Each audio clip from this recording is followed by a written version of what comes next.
Hello, everyone, and welcome to the GLP podcast. I'm your host, William. Unfortunately, we do not have Ryan here, but he's already given me his predictions for this week and his just overall feelings on the whole three leagues so far. So we'll deal without him. It'll be okay. He might pop in a little bit in chat, and we'll be good. So, as last week happened, we had actually a very overall good week, except for the LEC. So when we get to the LEC portion of the podcast, we will be talking quite a bit about us being clowns a little bit. And yeah, I just like to say that this is probably LEC coming off my best split ever in any region, being the LEC last split prediction wise, and having a 7-8, not even positive pick rate. This one is kind of embarrassing. So anyway, without further ado, we will go straight into the LCS to start. Then we'll follow it by the LEC. Then we'll do a little bit of a wildcard break. The LPL. Actually, we'll do the LPL, then the LCK, then the wildcard break, and then do the top 10 like how we did it last week. So strap in and get ready for this week in review.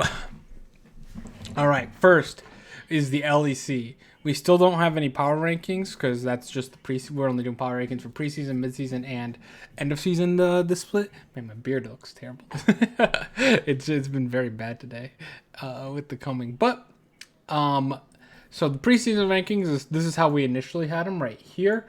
I think they were fairly overall decent.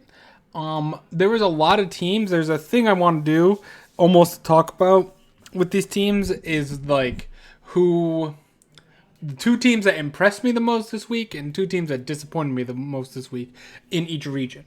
So first up, the teams that impressed me the most this week for NA is Team Liquid and Evil Geniuses. I lost where they were on this thing for a second here. They've switched logos like 3 times now, guys. But Evil Geniuses, I thought performed phenomenally, both against 100 Thieves and against CLG. Was it against CLG? Yeah, CLG, and then yeah. It's 100 Thieves on Friday, CLG. Yep. I was like, wait, did they play CLG Saturday? But I forget that some teams played 2 games of a Saturday at this point. But yeah, they looked very good against 100 Thieves. And then the first perfect game of the year of any split or any region. I don't know if that's true out of Wildcards, but at least in the major regions at least. But Evil Geniuses, just perfect game. CLG, we'll get to that in a second. And 100 Thieves, and they kind of just destroyed 100 Thieves as well, which is actually my only loss and Ryan's only loss of week 1 in NA. We both had 100 Thieves going for the upset pick against Evil Geniuses. It wasn't too much of an upset in my opinion. He actually had Evil Geniuses as 6 and 100 Thieves as 5, so it wasn't even an upset for him. So Evil Geniuses looked much better than I expected even at 5. They look like a top 3 contender right now after week 1. And yeah, I was very impressed with just how they played the game. Kumo looked fine. Svenskeren and Jizuke just popped off. Both games. Excuse me, Svenskeren and Jizuke were just monsters. And I believe as well as Jizuke won Player of the Week. Player of the game? Nope, they don't have that. But I do remember Jizuke did win Player of the Week this week, and that's partially why Evil Geniuses was so impressive. It's just how well they looked. I actually thought they would take a little bit of a step back, not as bad as. I think Ryan thought they were going to take a bigger step back. Not too much. He said 6. I said 5th. It's pretty much on point with each other, but. It was pretty impressive how just well they looked. They looked organized. Like some of the situations that we had with Evil Geniuses last split was that they did not look on the same page. They looked like they were on the same page at the end of the split, but at the beginning and middle of the split, they kind of looked like a mess.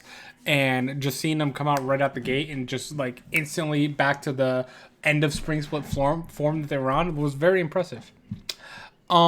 My next team that I was really impressed with was Team Liquid, my own team. Maybe a little biased, but hell, they obliterated TSM in game number 1 of the split, and that was a game that was watched by quite a lot of people, obviously, with Double Lift moving over to TSM and Team Liquid basically a revenge game for both of them, and it was just, it was so close. And C9 were so close to a perfect game in spring, also versus CLG, until Liquor set ulted 6-8 back to stage. Yeah. So They were close. But so is this the first perfect game of the year for NA? That might be for Evil Geniuses. That's good. Imagine that, though. It's against CLG. But yeah, Team Liquid looks so clean, so aggressive right now. I don't, like, just as a team in general, they look very good. I'm happy with. I was a little worried about the Bard personally when it came out against Callista and Taric, but like Ryan mentioned, that it's good because they don't really have a big range in the bot lane.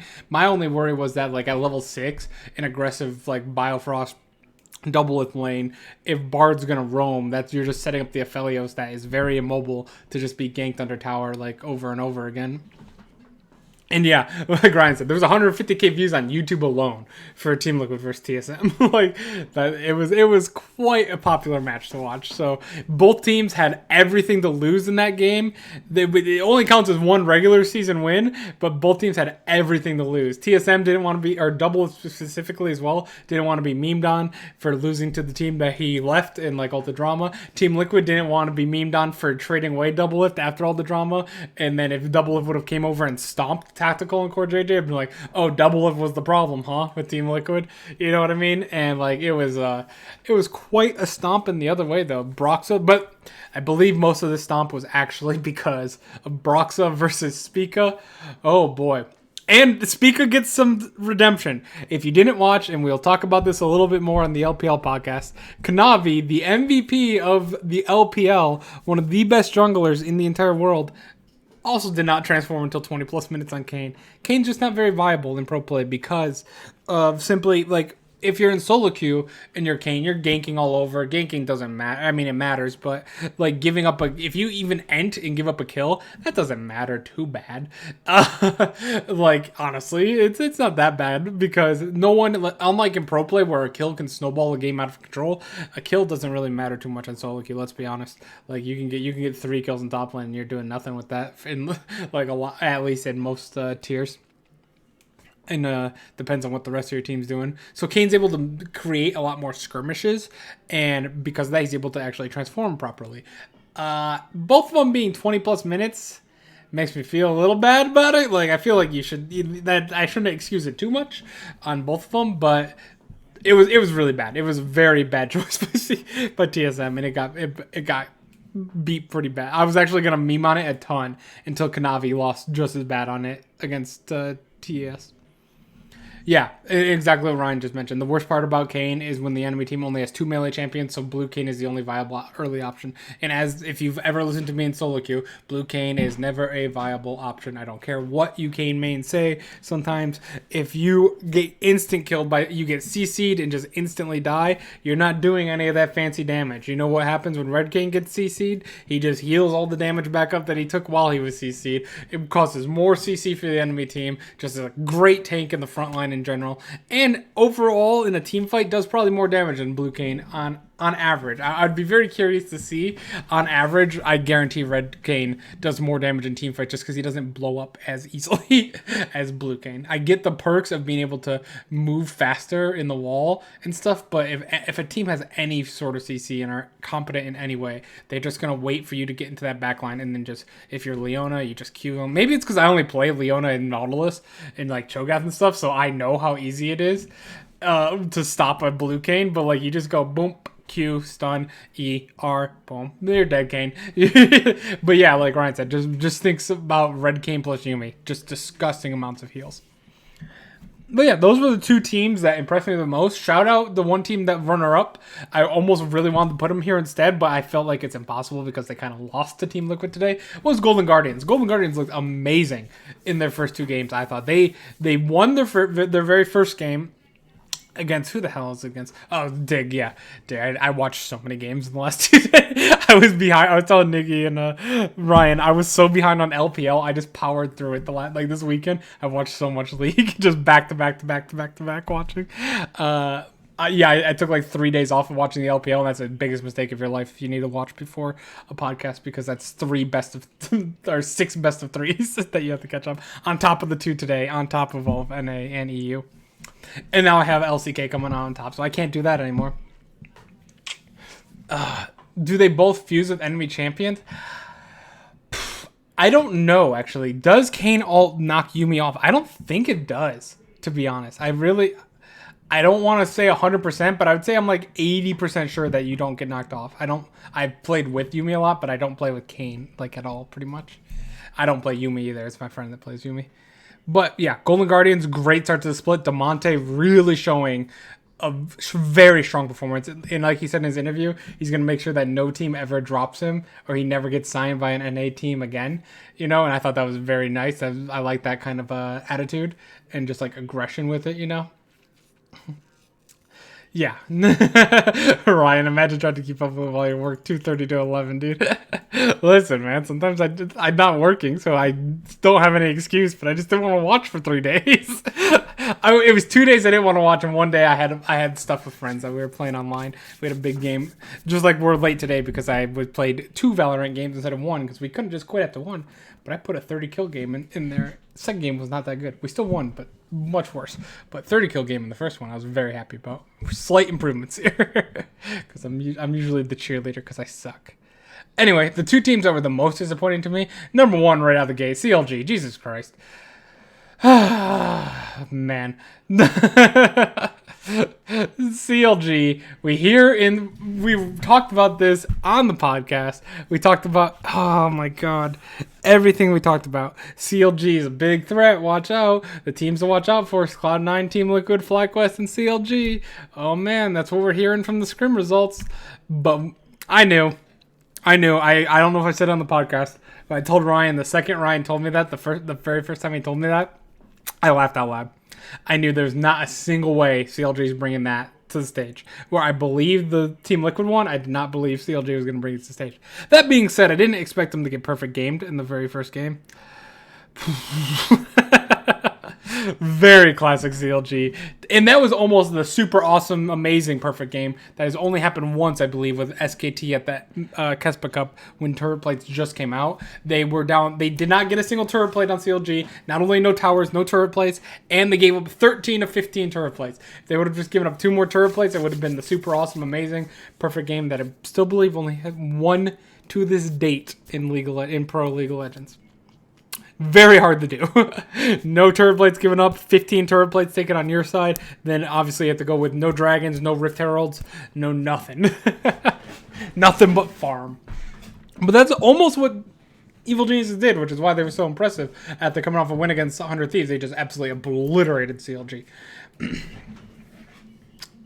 They still, and then like Ryan said, to be fair, they still beat Immortals, meaning our read on them in terms of power rankings was on point. That is correct. But it's just...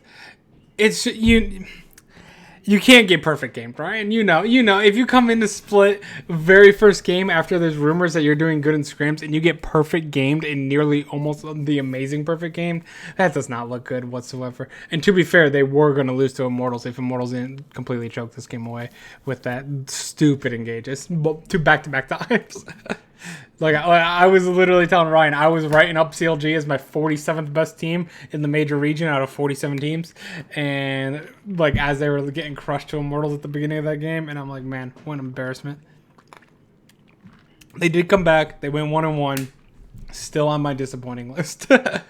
Next is, and you might be like, why are they on your disappointing list at 1-1 when we have 3 teams that are 0-2?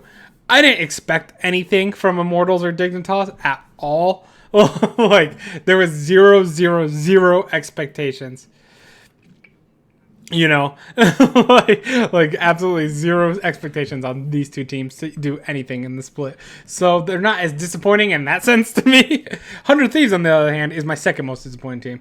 Actually, I'll throw CLG a bone. They're not my most disappointing team. My most disappointing team is 100 Thieves. And that seems cruel because they did face Cloud9 and Evil Geniuses, 2 of our 3 2-0 teams. There's so many 2 3s to 2s there. But 100 Thieves looks real bad, and particularly I don't like calling out players individually too often. I don't like, I always feel it's like super toxic because I know they're like 100 times better than me. But what are you doing, Stunt? If you watch these 2 games, Stunt played god awful on the support role. And I mean, that's, to be fair, Ryoma, some they didn't perform great. Medios performed pretty lackluster. Ryoma was pretty bad as well. But Stunt was like here on the bad chart while the rest are like here on the bad chart. Still bad, but like Cody-san was fine in my opinion, but the rest of them were still bad. But Stunt was like just very high up there with just very bad engages, especially in that C9 game, constantly engaging without his team into Olaf with Yumi on him. Like it was like gonna matter. Like you're Nautilus, you're not like Olaf's gonna pop R. What are you gonna do? Nothing except die, and that's exactly what happened multiple times. It was rough though. I was very confused with a lot of like we don't know. The comms could have been go in, but it just looked like I see a hook, I'm gonna land a hook. That's to be fair, that's how I play Nautilus. But in a pro setting, I feel like you need to be a little more reserved, a little bit, not too much, because I actually call out people in general, like all supports in general. I thought Nautilus play this week was very atrocious for 80 to 90% of the support players picking it. My favorite one this week was Vulcan. And I thought he played amazing because he played super aggressive with his hooks, but they were smart aggressive. It's one thing to hook when you can see someone, when there's teammates around you to actually kill the person. There's another thing to hook someone when you really don't have your teammates there yet or anything, and then you kind of just die. And that was the difference between Vulcan and Stun. Vulcan, on the other hand, was just so clean with his Nautilus. And this is through all regions. Like, the LEC, the LCS, and the LPL. I thought that Vulcan played probably the best Nautilus out of anyone. $1.5 million wall hook. Hey, wall hooks are totally okay on Nautilus as long as it's not a hook that's needed that second. If you're just posturing like that, I actually sometimes intentionally throw a hook into a wall a little bit, because if I know it's just going to be posturing, people don't realize that the cooldown, sometimes pros should realize. Solo queue players do not realize that you get half mana, which doesn't matter too much, but you get half the cooldown back. So at max rank, the hook is usually like 10 seconds or so. So you hook the wall, it's like 5 seconds or 4 to 5 seconds, and you get that hook back right away. And people like get lazy with the positioning because like, oh, he doesn't have hook. Too bad he does. In 4 seconds, have another hook. Boom.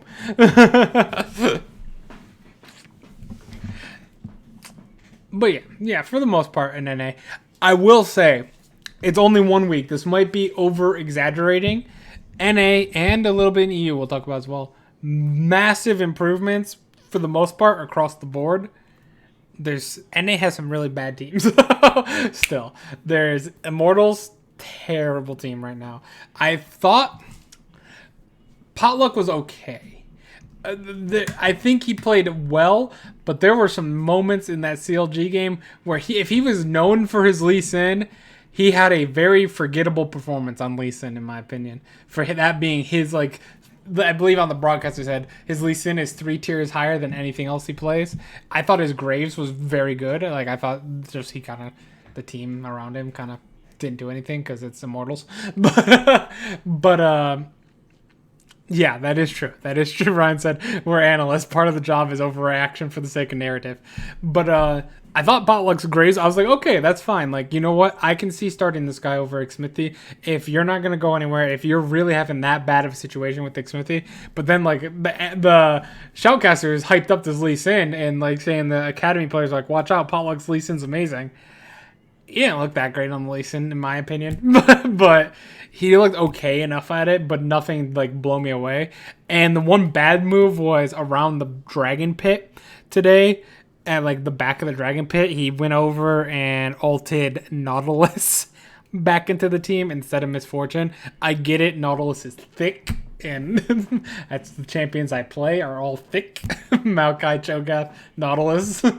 But it's a bad look for a pro, you know? If you're on the pro stage, you got to make those kicks work, especially if that's your main player. You can't be missing a kick and kicking the Nautilus with Stoneplate into your team instead of the Misfortune. They might have still lost the team fight anyway, but that was like more. Misfortune is thick. Nautilus is thick with the CK. MF is thick with 2 Cs. Right. Yeah, well, he missed that one.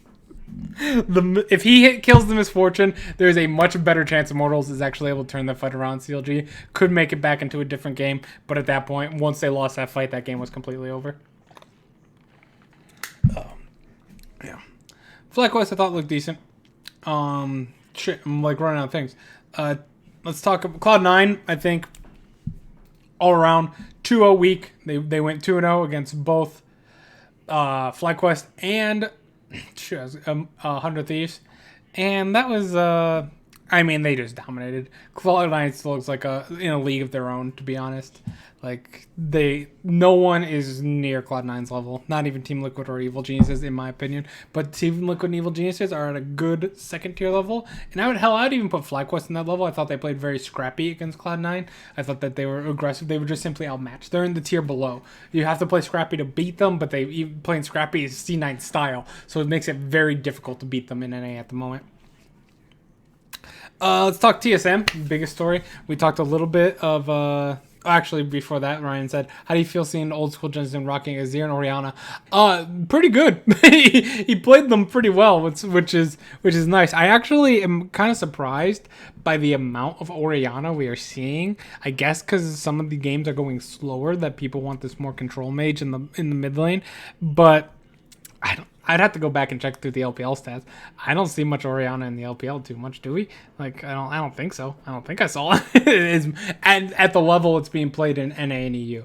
I'm kind of interested with that. I'm also surprised by the lack of Wukong priority in NA and EU. It's kind of weird. I don't fully understand that yet.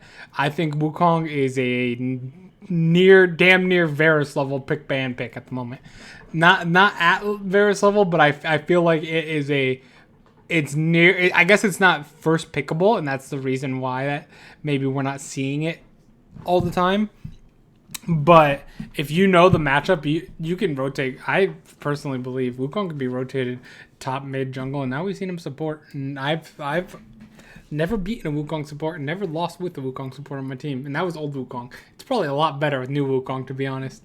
And I don't know why he's not being picked as much. Yeah. I mean, it's not working out well in the West right now, but like, that doesn't mean these teams need to drop it. At least these teams need to practice it. Because if you've seen the LPL Wukong, this man basically carries fights by himself for the most part. He gets any bit ahead. Hell, we saw support Wukong against Varus for Mad Lion. We'll talk about that later. But like, yeah, that's pretty much how LPL Wukong looks in most games. So I need to see people practicing it more and not being as bad with it as they were. But yeah, outside of that, TSM, very bad game against against Team Liquid. Very, very bad game against Team Liquid. And then a good game, a very solid game against Dignitas.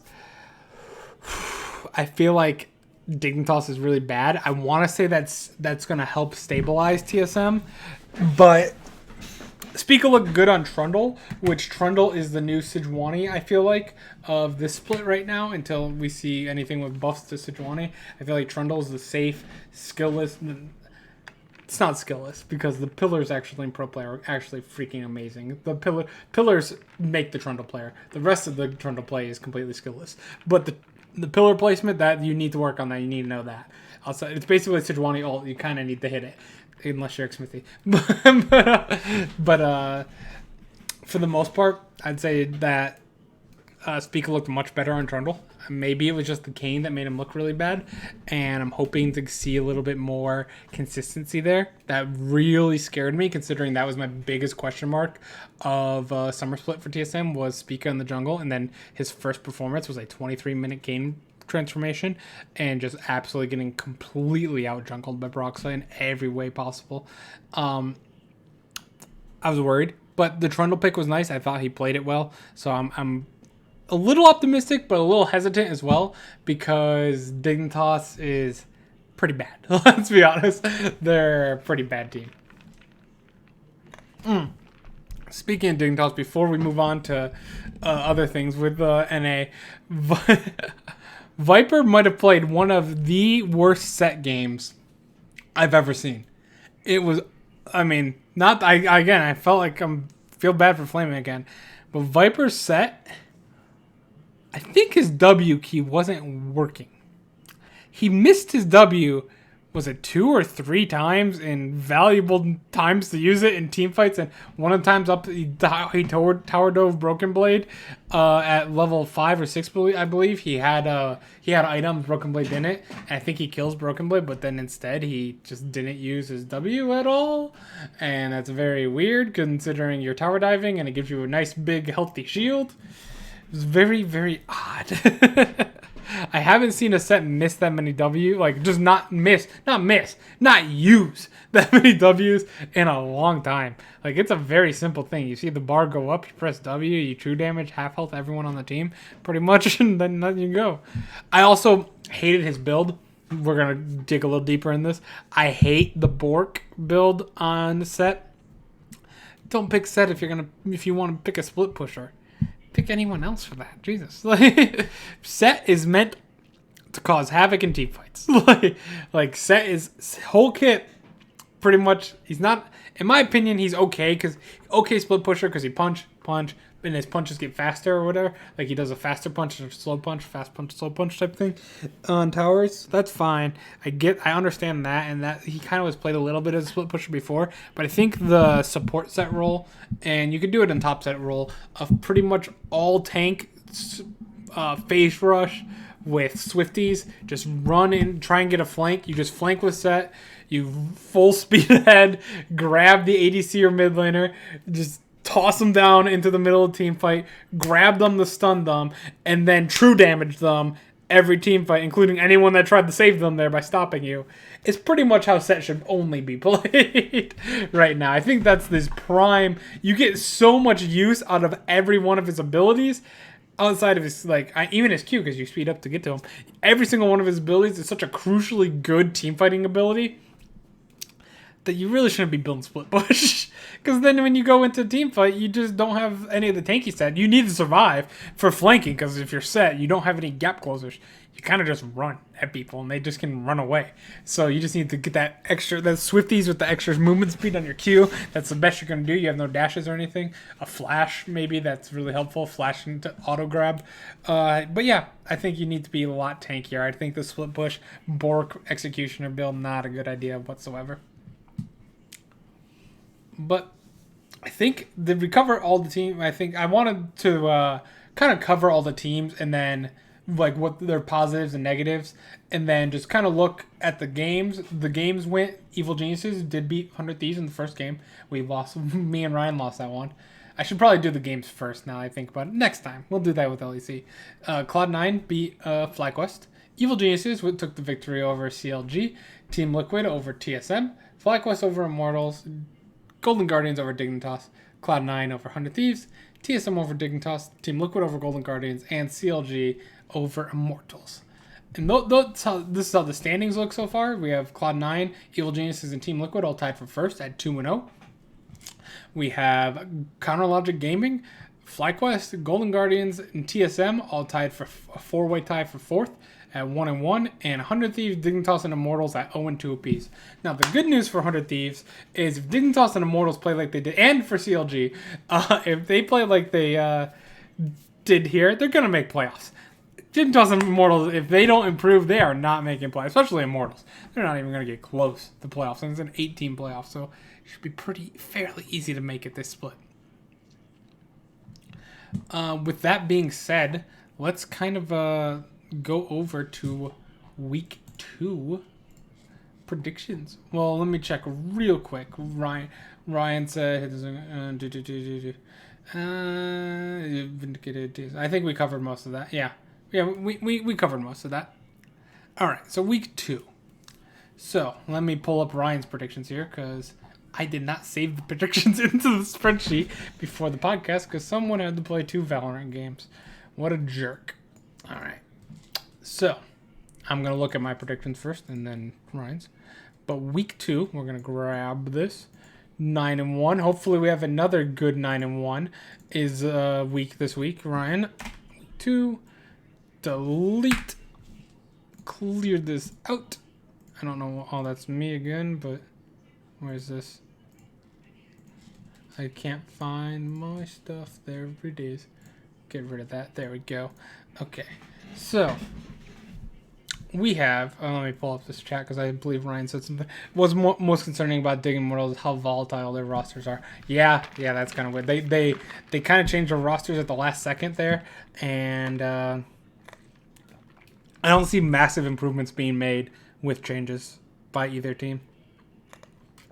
I think the fans are just gonna have to ride it out. All right, so let's pull this. Actually, I'll move this spreadsheet over here. And then we'll do, what's it called? Watch LOL. What the hell is it called? LOL Esports. Watch LOL Esports. I watch on event VODs, so I never have this up usually. I need to watch more on this. There's like rewards for watching on this, isn't there? Like I need to do a better job watching on here instead of elsewhere. Pull you over here. Alrighty. So game number 1. CLG versus Golden Guardians. Let's actually pull this over here as well real quick. Alright.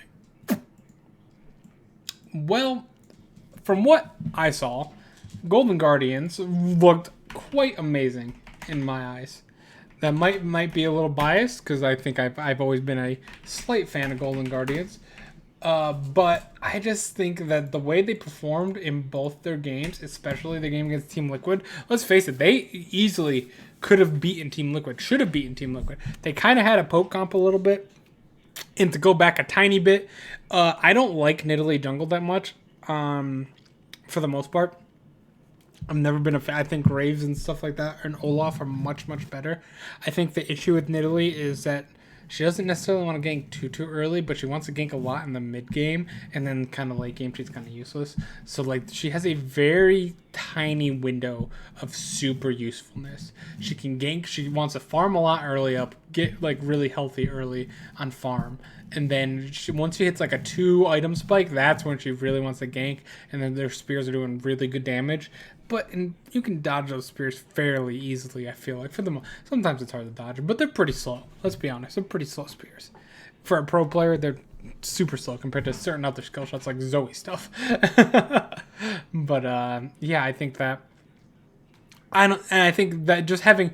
The issue is Golden Guardians were ahead, really far ahead, but their team comp kind of made them really far ahead as well. Having Kalista, Jace, and Nidalee, you're not going to last much in the late game. They should have won. They absolutely should have closed with the lead they had, but Impact made a big play, and Impact also bought Leandries and then the Haunting guys right after that. I don't know if anyone noticed that. I think they did. I saw something on the subreddit for it. But yeah, I noticed that when I was watching. I'm like, why did he buy a Leandry, or why did he buy a Hunting, guys? He already has Leandries. He's taking LS to heart a little too much, and he wanted 2 Leandries. But yeah, outside of that, Impact made some very big plays, ulting the Jace around the Baron and all that. Like it was like such a good play by Impact. I'll ignore that. I'll ignore that item build for now. Usually that's a mistake you do not want to happen. That's a complete throwaway of basically 1,000 gold. But he made up for it with big plays. So I'll let it slide this time, Impact. All right. Golden Guardians, though, versus CLG. I think Golden Guardians will bounce back just fine. And I'm still concerned with CLG. I know they came back against Immortals, but it is Immortals. I do not respect the Immortals too much right now. I had Dignitas worse than them, but if I was doing power rankings every split or every week, I would probably drop Immortals below Dignitas just slightly. Not that Dignitas deserves to move up at all from their performances, but I don't think Immortals is very good either. Next game, speaking of Immortals, is Immortals versus TSM. This is a fantastic second game for TSM. Like, having Dignitas and Immortals after that embarrassing defeat to Team Liquid to, like, just rebound, refocus, get your team mental right, because this could really blow up. If they had something like Cloud9 and then, like, Evil Geniuses back-to-back, like, they could have easily started this season 0-3. Like, and it wouldn't even be like, oh, you're just facing really hard top teams, which I know TSM wants to be one of those top teams, obviously, as well right now. But, like, it would be 3 very tough back-to-back games. That has a good chance to completely destroy your mental, possibly destroy your chemistry, because you have Speaker coming in under pressure as the new jungler here as well. So it could have been very bad. So having Dignitas and Immortals to bounce back for TSM is very good, in my opinion. I think TSM wins. Ryan, I'm assuming, yeah, you got TSM as well. I'll be surprised if Ryan picks Immortals in one time this split. Let's see. All right, let's pull up game number 3. Team Liquid versus 100 Thieves. So Team Liquid versus 100 Thieves. 100 Thieves, oh man, they cannot catch a break. This team's already faced Cloud9 and Evil Geniuses, the two teams that are 2-0. Guess what they have to face in their third game of the season? The third team that's 2-0. At least they're getting it out early, I guess, but this is what I was exactly talking about with TSM, breaking TSM's mental. This could break 100 Thieves' mental. Starting season 0-3, I think maybe there wasn't as many expectations on 100 Thieves as they were clearly on TSM, but they have Immortals out there still, luckily, and CLG. Okay, they soften up. They soften up a little bit, but man, this is a brutal start. I'm picking Team Liquid. I think that 100 Thieves, there's a lot of issues right now in that bot lane with Stunt and with Someday not performing to his peak in Meteos struggling again as well, and having Meteos and Stunt struggling while Broxa and Core JJ are looking like at some of their best right now. And even Someday looking or struggling when Impact's looking good as well. It's gonna be a very scary game. Not to mention Jensen's popping off and Ryoma is not the strongest mid laner as well. I think Team Liquid take it to start 3-0 on the split. Feel real good. Yep, exactly. Ryan said EG and Cloud9 back to back. You said off 100. Yeah, 100 Thieves just had just as bad. Next we have TSM versus FlyQuest. I'm actually gonna pick TSM in this game because I want to believe that, in my opinion, FlyQuest is I had them dropping a little bit this split. They showed very strong against C9, so that's pretty impressive. But I think this is going to be the game that TSM kind of gets their stuff together, in my opinion. Team Liquid loss was bad. 2 games in a row to readjust. I think this is where TSM, let's see, who they face: FlyQuest, then they face Evil Geniuses, Golden Guardians. Okay, yeah, they're fine at that. So I'm kind of believing in TSM. If they can't beat FlyQuest here, I see a lot of trouble down the road for them.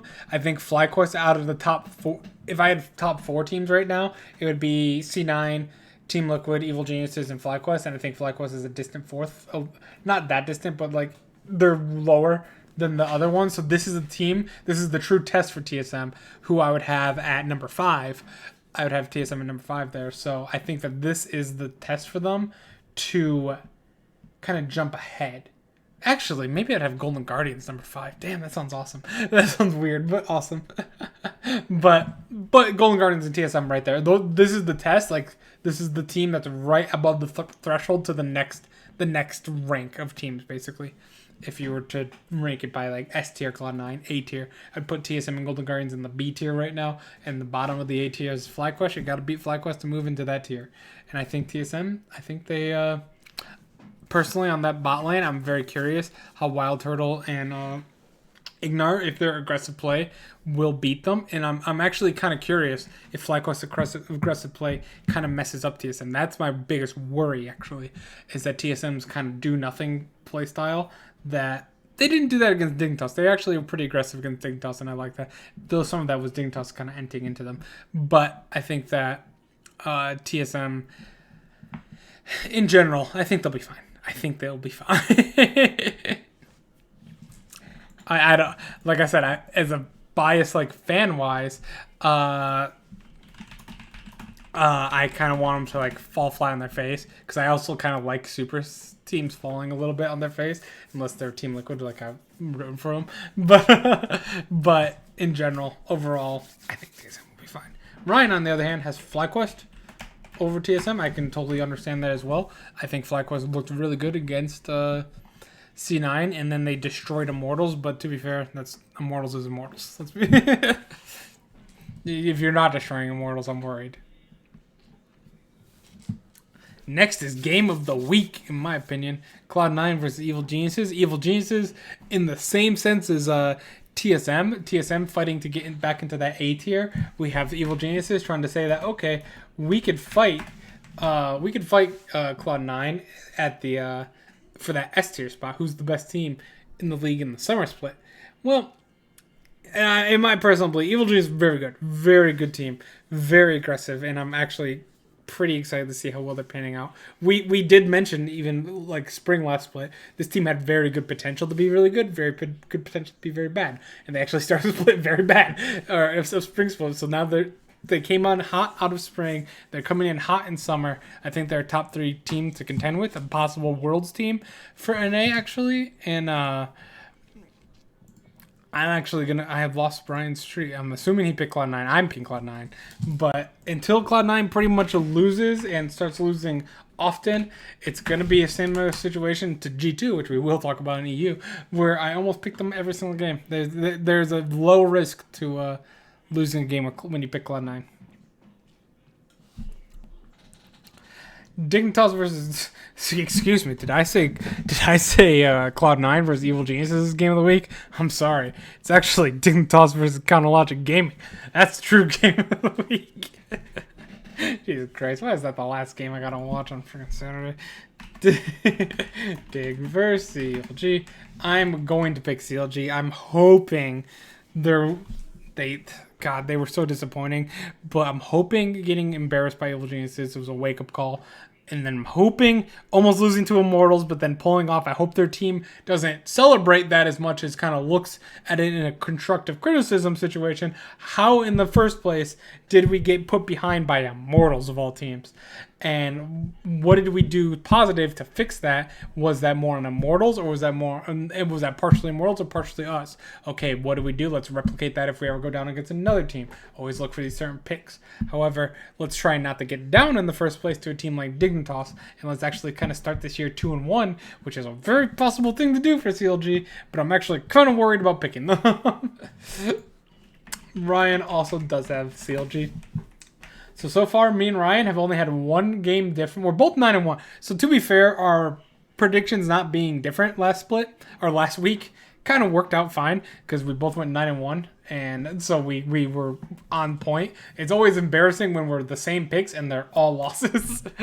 I'm fine if they're all wins like this. That means we're both on the same page.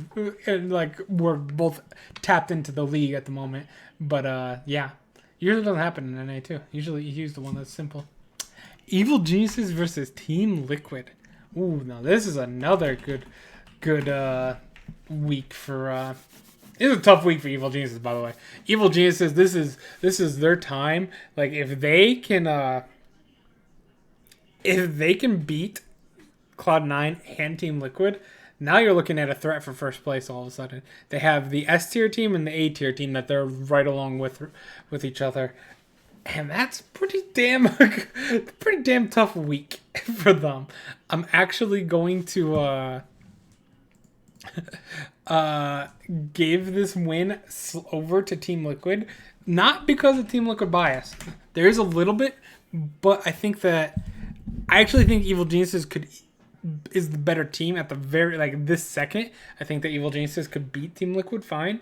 My issue is that Evil Geniuses have to prep for both Cloud9 and Team Liquid in the same week, and I feel like a lot of their prep is going to go into Cloud9 trying to dethrone them, and I think that Team Liquid will benefit from that by only having to play 100 Thieves. They can focus a lot more on the Evil Geniuses side.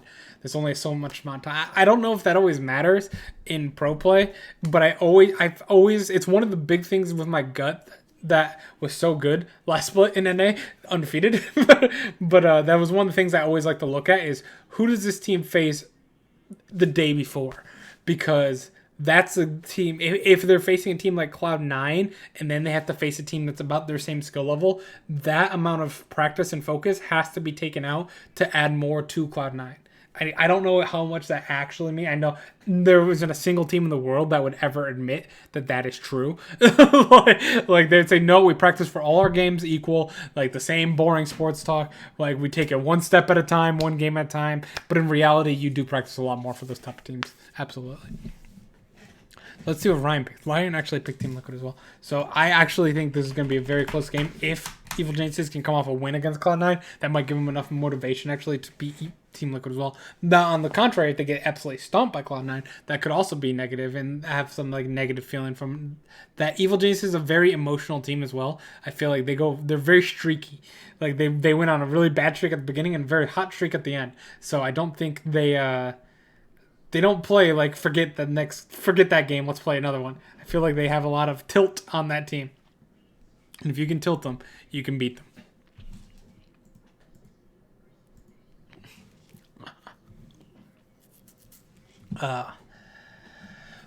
FlyQuest versus Dignitas. Alrighty.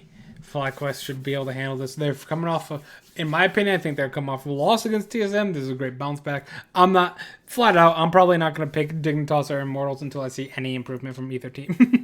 Like, I'll cut that one real short. I need to see improvement from both teams to predict that. Unless they're facing each other, they don't have to see who's been playing better. But I don't see any upsets right now from either of those two teams. I think they're, like, where I can see a possible upset through, like, 100 Thieves beating a team, absolutely, I can see that they shouldn't beat. I can see them doing that. CLG a little bit just because they're Chronologic Gaming. But the rest of like 100 Immortals and Dignitas, I don't see any progress being made on those teams at the moment. I'm assuming Ryan has FlyQuest. Yes, he does. Fly. So we're so far all the same except for one game, with 2 games left. That is Golden Guardians versus Cloud9 and 100 Thieves versus Immortals. Yeah, I think it's safe to say I love Golden Guardians. Oopsies, I messed up my spreadsheet here. But I love the Golden Guardians. But I don't see them beating Cloud9. It's the same thing. And the same thing with 100 Thieves. They finally get to face a team that's not undefeated. It'll probably be a team that's unwinning at the moment. And then, yeah, 100 Thieves will get their first win. Golden Guardians, which I think they'll put up a little bit of a fight. I don't think they have I think Demonte is very scrappy, and I think that works really well into Niski and Blabber. Too well into Niski and Blabber, to be honest. So we'll see if Demonte and Closer can handle them, but right now, those two together look unbeatable. We'll see, and on top of that, Golden Guardians' weakness right now is their bot lane with FBI and Huhi, and Sven and Vulcan are just going to pick that apart. So even if you somehow neutralize Blabber and Niski, which again is very tough to do, with Demonte and Closer, I don't think it's enough to deal with the big bot difference that C9 has over Golden Guardians. Ryan has mentioned that he does think that it's an actual test to see where EG stands. They aren't playing CLG or 100 Thieves this week. Yeah. Yep. And Golden Guardians being a trap game versus Cloud9, possibly see experimentation and a scrappy GG punishing them for that. That is true. If Cloud9 decides to experiment, Golden Guardians is scrappy enough to actually take wins off of it. And that's what you got. Like I mentioned to Ryan earlier, it was today or last night, that you got to be a scrappy team if you're going to take wins. That's why I don't see Dignitas or Immortals. They're not scrappy teams. They're not going to take wins off big teams because of that. Like if they play slow, if you just play slow and steady game, the teams with better talent are just going to run all over you. You got to play very aggressive and just try and snowball lead out of, like, hit him early and hit him fast and early, because then you have a chance to actually snowball the lead and use your gold to make up for your talent, basically. Use your that's a real life lesson there. If you don't have any talent, just use your wallet if you got money. But yeah, outside of the TSM versus FlyQuest game, me and Ryan, we are 100% the same. So out of 20 games so far, Ryan, we have 19 of the same picks for the LCS. Damn. Here is the predictions, by the way. I was writing them down on the other side of the screen, just so you know. And yeah, so I think that should do it for the LCS. We talked about the games, we talked about the teams, and then we did the predictions. I'm doing my mental list. I think that's all good. So next up, we should go to the LEC, and let's pull up the spreadsheet. Me and Ryan, I went 7-8. Ryan pulled out an 8-7. I actually had Misfits over Rogue. Yeah, we're gonna pull this music over to the side here. This is royalty free, but this is for me and Ryan for the shout out. Me and Ryan for picking SO4 to go 3-0.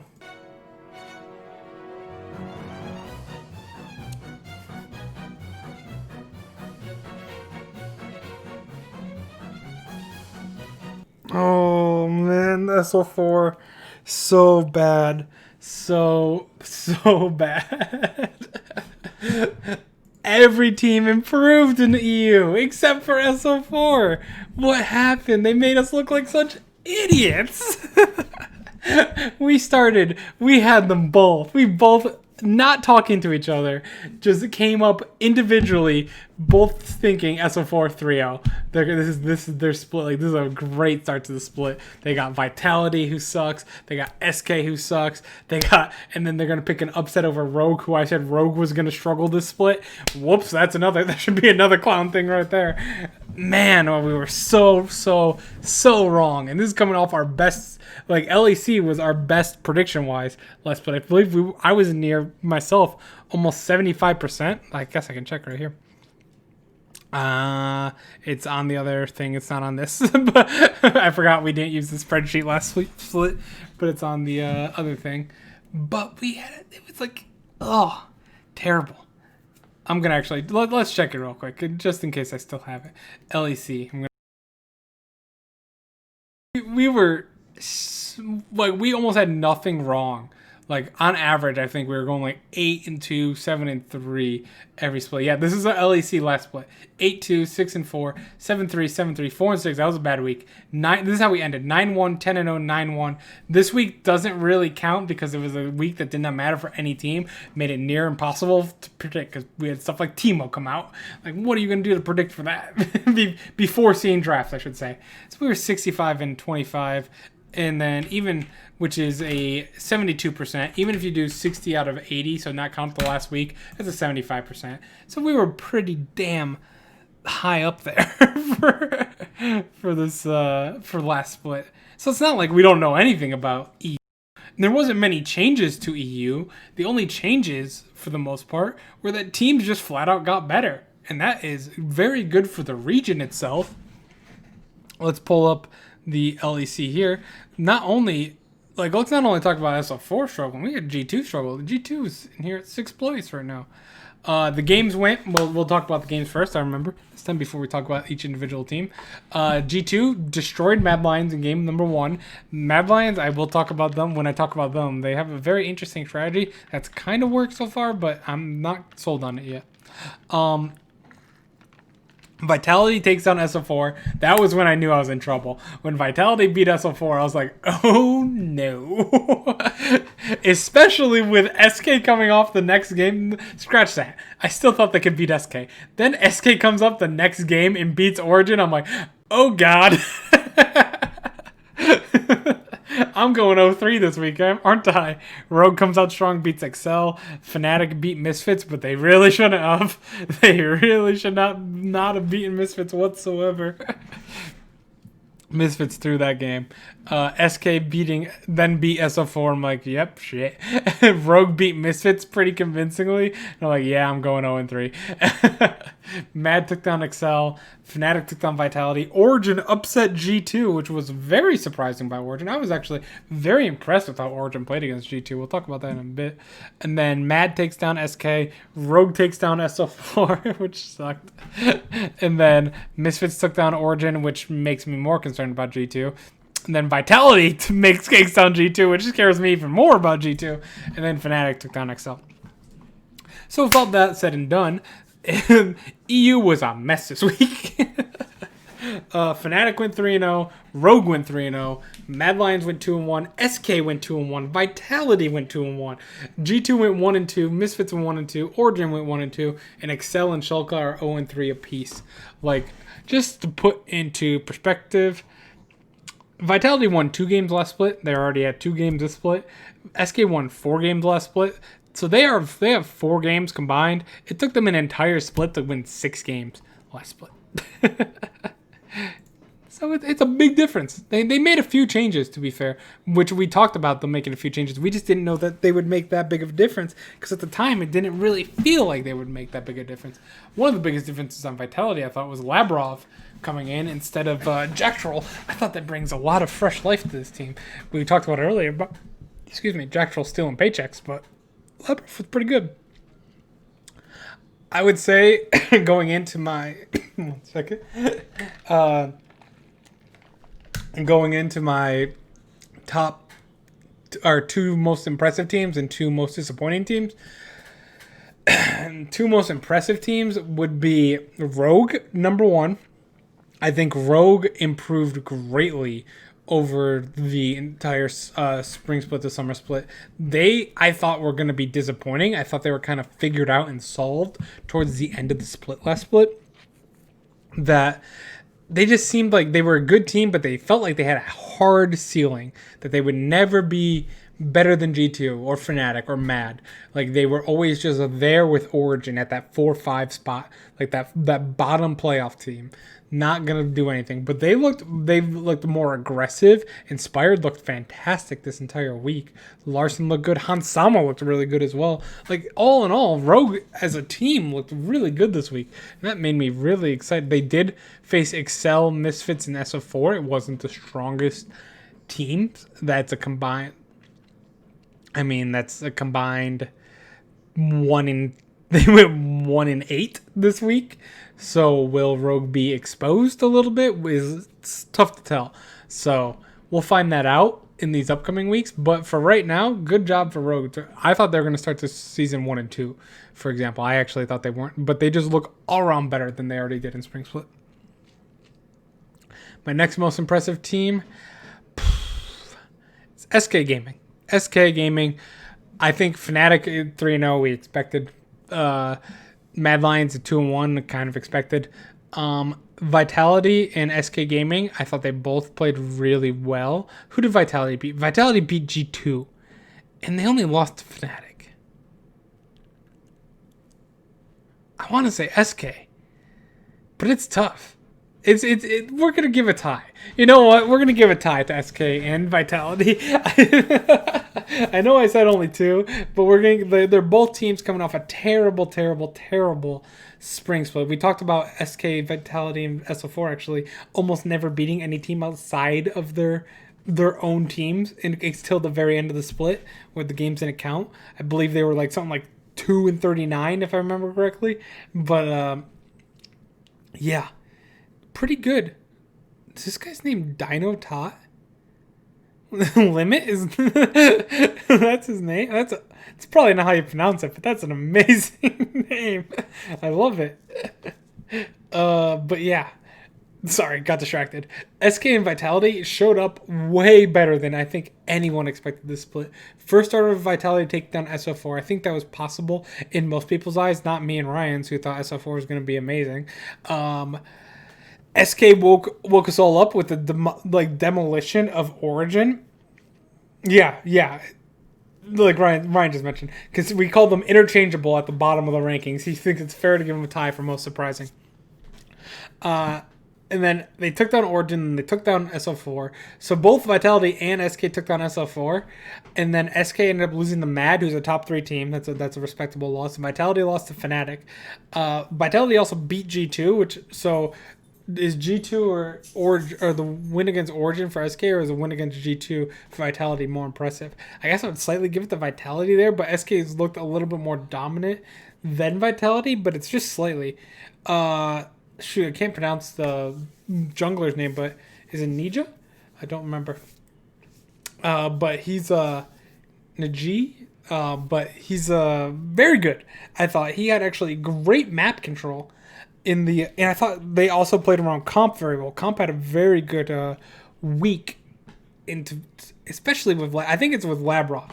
I just think having Jack Troll on the team was just a detriment to everyone, including the viewers watching. Let's be honest, it was boring. They got stomped every game. He got caught out every game, like 5 times a game. And yeah. Right. Vitality beat G2 and SK beat Origin, who beat G2. Yeah, it's quite crazy. Cute circus music. But yeah, I think SK and Vitality, they sign of fresh life in them, which is like just amazing for me. For EU as a whole, I think that Excel did not look very good. Let's be honest. They got kind of stomped to Rogue, Mad, and Fnatic. That is a very, very tough first 3 games. because you are facing Rogue, Fnatic, and Mad Lion. It's kind of like the 100 Thieves scenario, where you just have to face all the top teams at the very beginning of your schedule. But they didn't look good at all in those games for the most part. It felt like they kind of weren't close. You know, same kind of issue I had of 100 Thieves. But SO4, man, you had Vitality, you had SK, and you had Rogue, who we thought was going to be struggling, and you dropped the ball on all of them. So SO4 by far is my most disappointing team of the week. But that's not Excel's not the second one. The second one's G2. Come on, G2. I know. I think we all know. Let's be honest. G2 is gonna bounce back. I'm not pressing the red button. Oh my god, this is just like Team Liquid against like our last split. Like everything's wrong. What is happening with G2? G2's gonna be fine. But the rest, they're gonna have to step up a bit and take. I mean, they got beat bad. Like they weren't just like, it wasn't just like a meme game or anything like that. They got beat pretty hard. Maybe they only took Mad seriously? I don't know. But what if they don't, though? Yeah, there is a possibility. The issue I have with G2 is like, that's 2 losses. You got to step up now. Because EU in general, I didn't like game day 1. I'll tell you, I thought day 1 was terrible. I thought G2 crushed Mad Lions. I'm like, damn, poor Mad Lions. And then Vitality and SO4, I wanted to like blow my brains out with how slow it was. Then SK and Origin was insanely slow as well. Then Rogue and Excel was insanely slow. I'm like, oh my god, what is happening in EU? Why are they playing at a snail's pace? Like is this Korea or something now? And they stepped at the next 2 games got a little faster, the next 2 days, so I'm a little more impressed with the teams. But day 1, I was like, I think I even told Ryan, I'm like, oh my god, EU sucks. Like, what happened? But anyway, I think G2 will bounce back just fine. Mad Lions, I wanted to talk about. Mad Lions coaching staff. Why do you like Varus? On the enemy team, per se. Mad Lions actually played on blue side, then red side, then red side. I thought they played on red side all 3 times. No, they did. Maybe they only played blue, but they didn't pick Varus. They gave Varus to G2, who proceeded to get 9 kills with it. And I was like, well, that wasn't very smart of you, was it? And then the next game, I'm like, okay, Mad Lions are going to ban Varus now. They didn't. They left it open for Excel. They had 9-0 and 9, including like I think Ryan mentioned that there was one in the mid lane against Kalista. He was hit by the Sleepy Trouble bubble, but it still did 85% of Kalista's HP with an empowered Q. Maybe G2 was just carried by Varus? Maybe. No, but Mad is the only team of all 3 professional leagues to not ban Varus. In the game, like, obviously, if one team bans Varus, the other one can't. But they're the only team to opt out of banning Varus, I should say. And they opt out all 3 times. They played against Varus all 3 times. And they went 2-1. I don't know. The one against Excel, it's Excel. I'm not gonna... Matt thought we were on patch 10.12. yeah, Varus gets nerfed, but I don't know if it's good. I still feel like Varus is... They did have a very good answer to it with the Senna Wukong. I thought that SK actually mismanaged that matchup very well, or very bad. They did not pressure nearly as much as they should have in the early game, and they just kind of let the Wukong get to his first item. I believe he only needed the Dirk and then the ult. And then, what was it? SK on was it Crown Shot? Yeah, Crown Shot. The second he flashed, it was over, because every time Wukong ult was up after that, during that time for flash, he was just instantly getting dove on and just instant killed. It was not a good game from Crown Shot on the Varus, to be honest. I'm actually curious if Mad pulled the, big brain IQ here.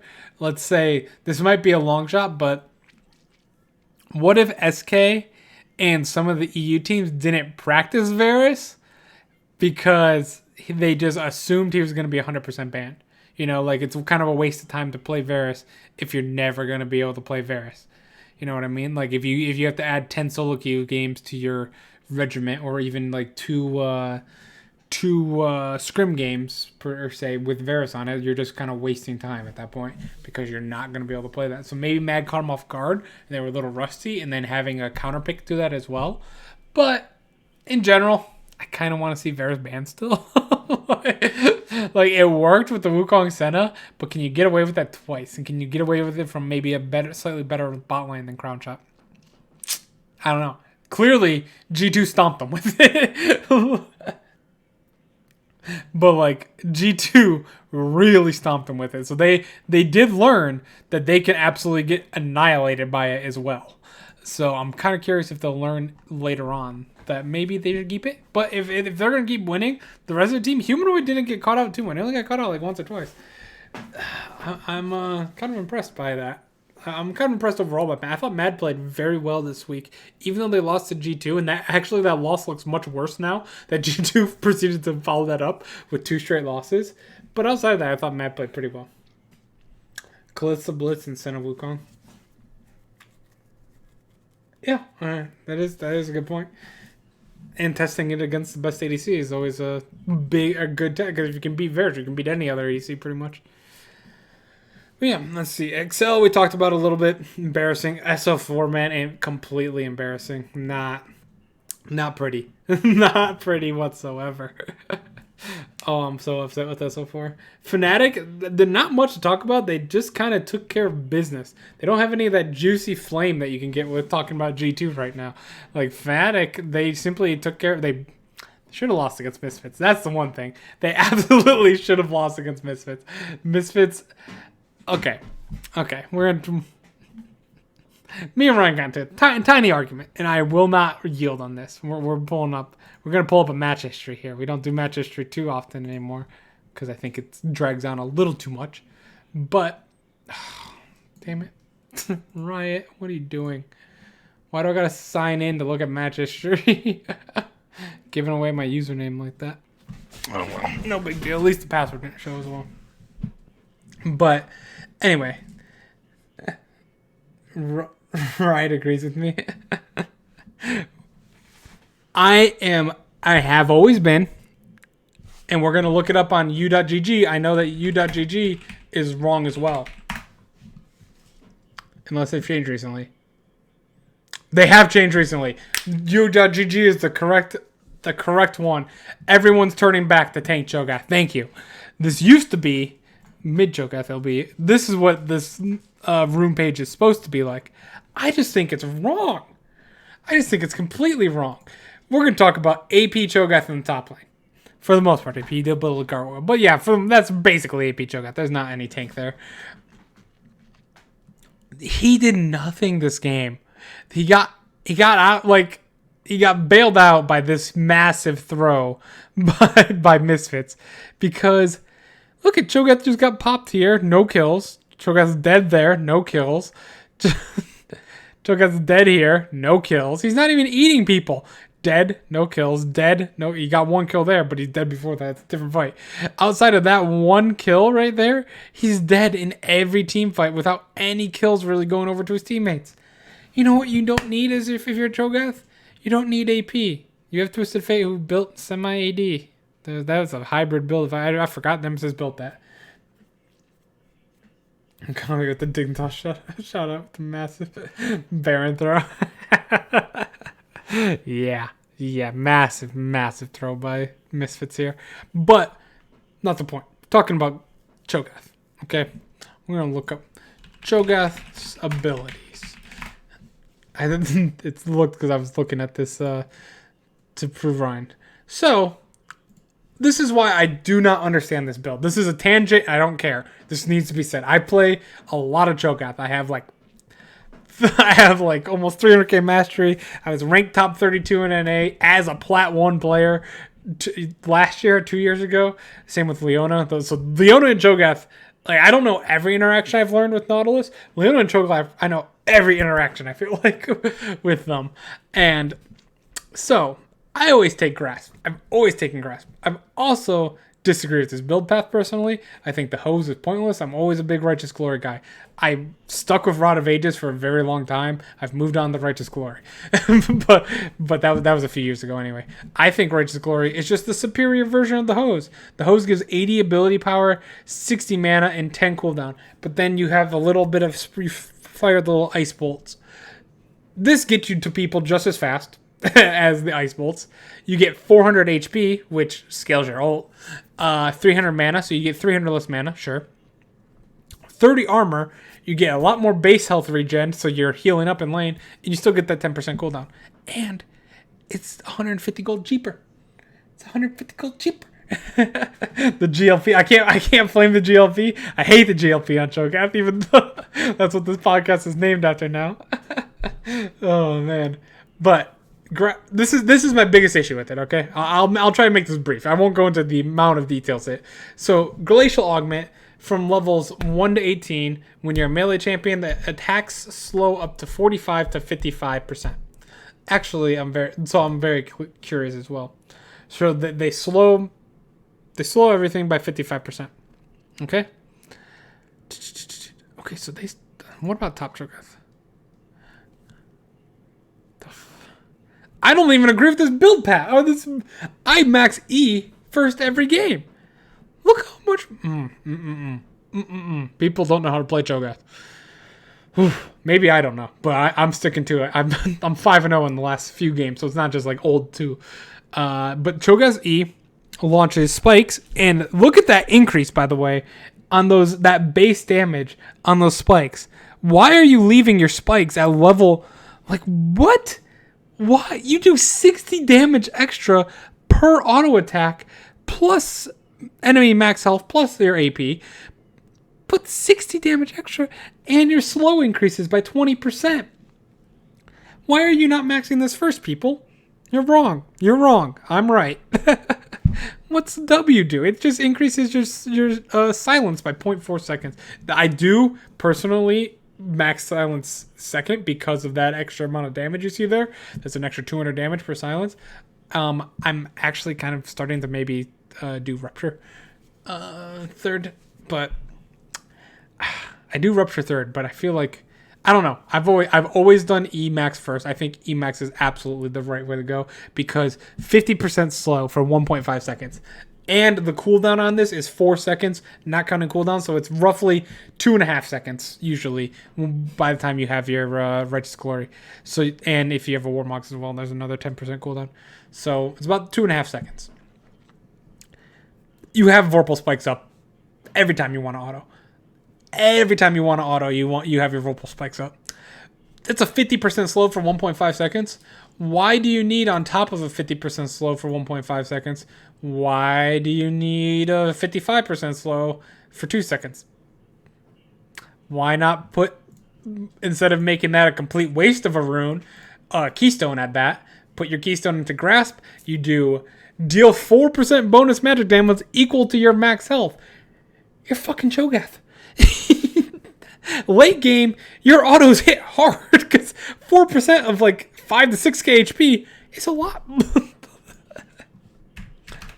Times 6,000. This is an extra 240 damage per damn auto. Plus your healing for about 140 off of that. And you get to increase your health, so you get more num-noms. No, I'm sorry that tangent took long. I've never agreed with AP Cho'Gath. I've never agreed with this hose. I think Righteous Glory is just a much superior option, especially going into a AD, and then like the only one that you have to worry about is Zoe, and let's be honest, Zoe's not that big of a threat for Cho'Gath. But you have a double AD top lane, you get that extra armor, you build the Righteous Glory into Ninja Tabbies here. He bought Merc Treads. I guess that's fine because you have Zoe and Callisto, and you have Zoe and Nautilus. I'll let that one pass. But I still want to see Ninja Tabby there. You buy Gargoyles, you buy Warmogs to increase your Gargoyles because your Gargoyles increases your HP by 40%, so you just buy extra Warmogs on top of that. Then you get the huge health bar of 6. When you pop Stoneplate, it's 10 to 12k depending on where you are in the game. I don't mind the Zonias. I actually think the Zonias is not that bad of an item on Cho'Gath, but the rest of it, Twin Shadows is okay as well. I just never build it, but that's not that bad of an item as well. But I just don't like this GLP. I don't like the GLP into Twin Shadow. You're so squishy. You're so squishy, and it showed in all these fights. He died here. They didn't get a kill. They got a kill later, but then he died here. Didn't get a kill. They got 1 kill on the team. They died here. They got 1 kill for 4. They died here. Like, they died so many times at the beginning of the team fight right away. Like, he got killed right away in these team fights. If I had the VODs, I'd show it to you. Like, they were, like, instantly dead, and he got nothing done. You just absorb all the damage. You can absorb, like, 30,000 Callista spears. Like, I hate it. I hate the build. Got lucky, Fnatic. But that was it. That was a long rant because I'm very passionate about Cho'Gath and Leona. Those are my two characters I know inside and out. Anyway, Fnatic went 3-0. That's after all that complaining about Whippo. Whippo had 2 good games. He was totally fine. I just stop build full tank Cho'Gath, please. It does just so much more. It's like Red Cane and Blue Cane. Like, you'll do more damage if you stay alive longer. And you're not even supposed to do damage. You're supposed to absorb damage. Like, and if you can eliminate people, if you can get 2 silences down in a team fight, that silence cone is so massive in a team fight. It's 2 second silence on a AoE. And then your Q knock up as well. Come on. Just stay alive, get more abilities out. You get more CC down. Enough said. G2. Oof. Rough start. 1 and 2. We talked about it earlier. I think they will be okay. I just think that the rest of EU has caught up, and G2 kind of got caught napping a little bit, in my opinion. They did just win. I think they'll be fine. Who knows? Maybe this is the end of G2, but I'm not going to call 1 week. I think that'd be an overreaction to say that, oh, will G2 make playoffs? They're tied for 8th right now. No, G2 will be in the top 3 by the end of the split. I will be stunned if they're not top 2. To be honest, I don't think week 1, sure, Rogue and Mad Lions look good, but G2 stomped Mad Lions for 1. And if you had to give me right now a best of 5 between Rogue and G2, I'm taking G2 100 out of 100 times. Mad Lions, I thought looked very good. Like I said before, I think I talked about them. Misfits, I know they beat Origin today. They did recover by beating Origin. That was good. But their games against Rogue and Fnatic, they looked good against Fnatic, but then they completely choked. And then they looked pretty bad against Rogue right after that. They just looked all over the place. Razork probably had one of his worst performances I've ever seen on the Jarvan. That was a really bad game by Razork. It's not G2 TL spring. I do not believe G2's TL spring here. Not a chance. But yeah, I think Misfits could bounce back. I don't have them dropping down here with the Excel and SO4s, but they need to look a lot sharper. They look very sloppy. They look about as sloppy as my beard looks messy. So take that for what you will. You didn't believe, yeah, but I don't. The difference with TL spring is, one, there's a lot of internal issues. I don't think there's many internal issues in G2. They're much more of a relaxed environment. Well, G2 will be fine, Ryan. Are you going to come out and say right now that you think G2 is going to finish in 9th place in EU? You want to put that on record? Need me to cue the clown music again? Because I guarantee that's not going to happen. You played the 5th. There we go.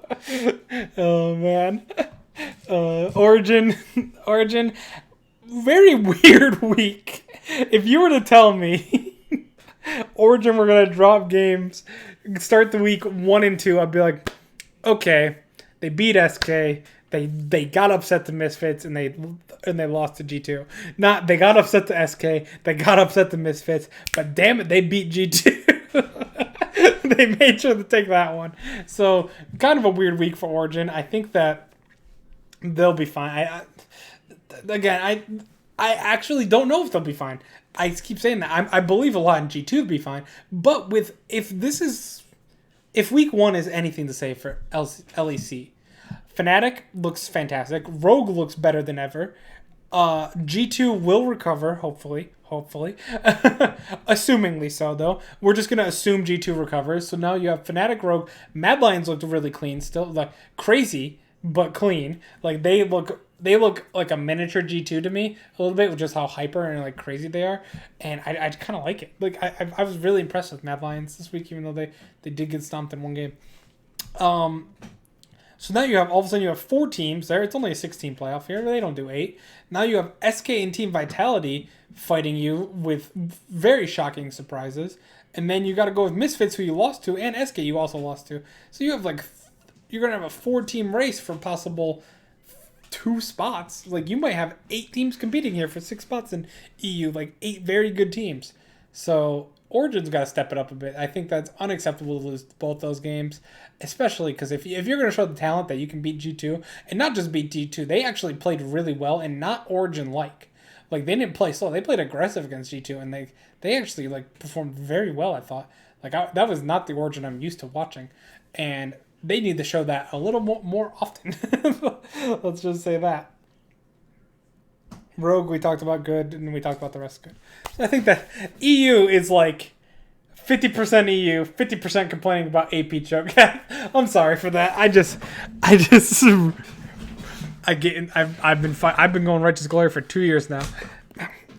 It took me like I just like stabbed my finger in my chair. Oh man, but I've been going Righteous Glory choke out for 2 years. I just think Grasp is such a superior rune to Augment. That's my biggest issue. It's not as much as the items. I don't like the GLP. That's terrible to say when your podcast is GLP now. But I like the Righteous Glory better. But the Grasp is unquestionably better in my opinion than the Augment, Glacial Augment. All right, let's go to our LOL Esports. Let's go to the LEC. Whew. Game number 1 already starting out spicy. No middle. I feel like you have to go full AP Assassin Show or full Tank Show. Yeah. But I don't like full AP Assassin Show. I just feel like pick a different champion if you want to burst people. You can pick an easier champion for bursting than Cho'Gath. Just play Tank. Play what the champion's good at. Alrighty, let's pull up the spreadsheet here. Week 2, only 10 games in EU this week, so I'm gonna pull it from here, not from there. Actually, we gotta move week 2. Oopsies.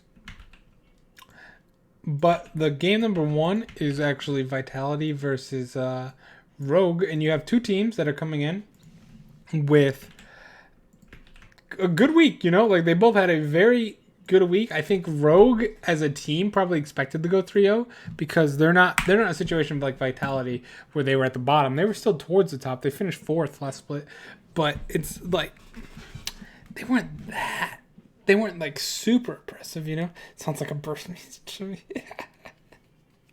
Yes, he has a 100% AP ratio on Q. Shut up. And it's an AoE as well. But anyway, Vitality versus Rogue. We got.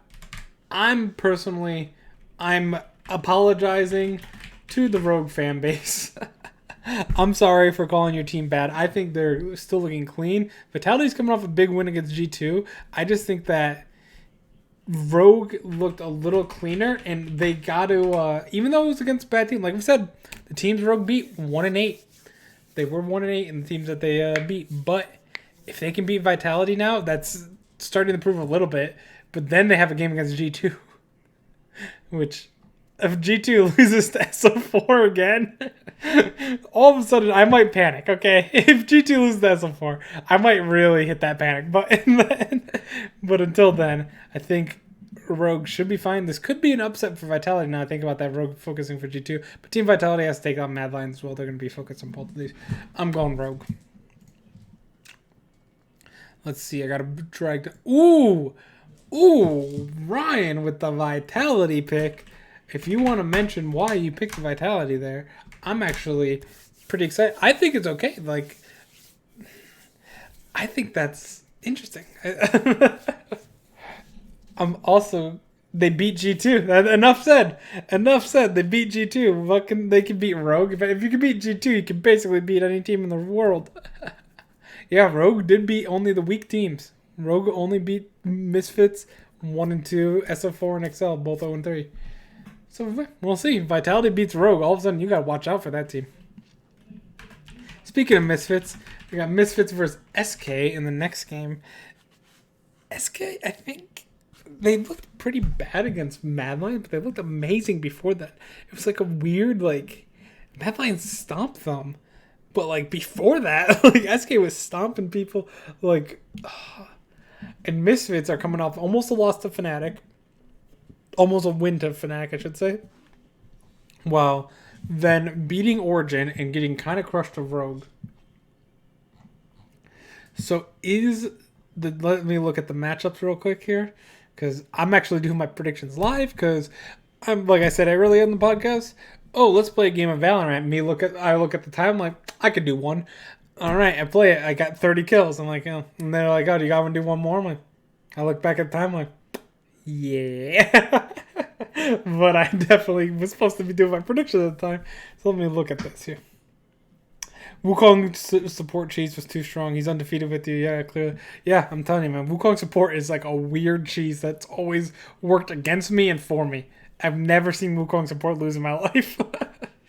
Kronshot versus Kabe. I'm gonna go Misfits in this game. I think that Misfits. I really want this team to bounce back. Maybe I'm just like, I'm taking Ryan. I was the initial Super Team Misfits hype man. Completely abandoned them. Ryan became the Misfits hype man last split. Now he semi-abandoned them. Now I'm back on the Misfits hype train. I just like Razork a lot.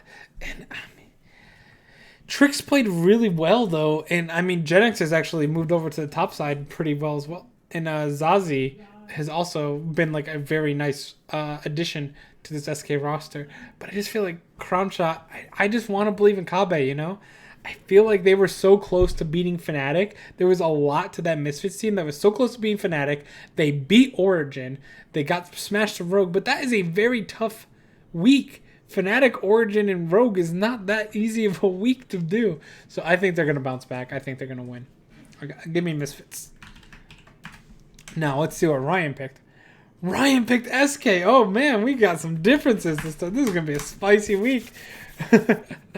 Let's go. So you picked SK. I can totally understand why. SK coming down, beating Origin as well as Misfits. So they both beat Origin. Then SK lost to Mad and beat SO4. While Misfits lost both to Fnatic and Rogue. Is the win against SO4 that much more for SK than losses to Fnatic and Rogue? I don't know. I'm still, I guess, not 100% sold on Team Vitality and SK. Very impressive. Already way better than last split. But I want to see at least one more week of consistency. Maybe with a week under each team's belt in the LEC to see if they're going to continue to improve at that rate. G2 versus SO4. I'm sorry. G2. I'm sorry, SO4. I'm never picking you again. I like overhyped you apparently. Thought you were going 3-0. You're going 0-4. Give me G2. Ryan has G2. Simple, simple, simple. If G2 loses this game, holy shit. Because we're looking at a 1-3 G2 tied for 9th place, possibly 10th, if Excel ends up beating Origin in the next game. And speaking of that, you have Origin versus you have OG versus Excel in the next game. You gotta give me. I mean, Excel didn't look very good either, to be honest.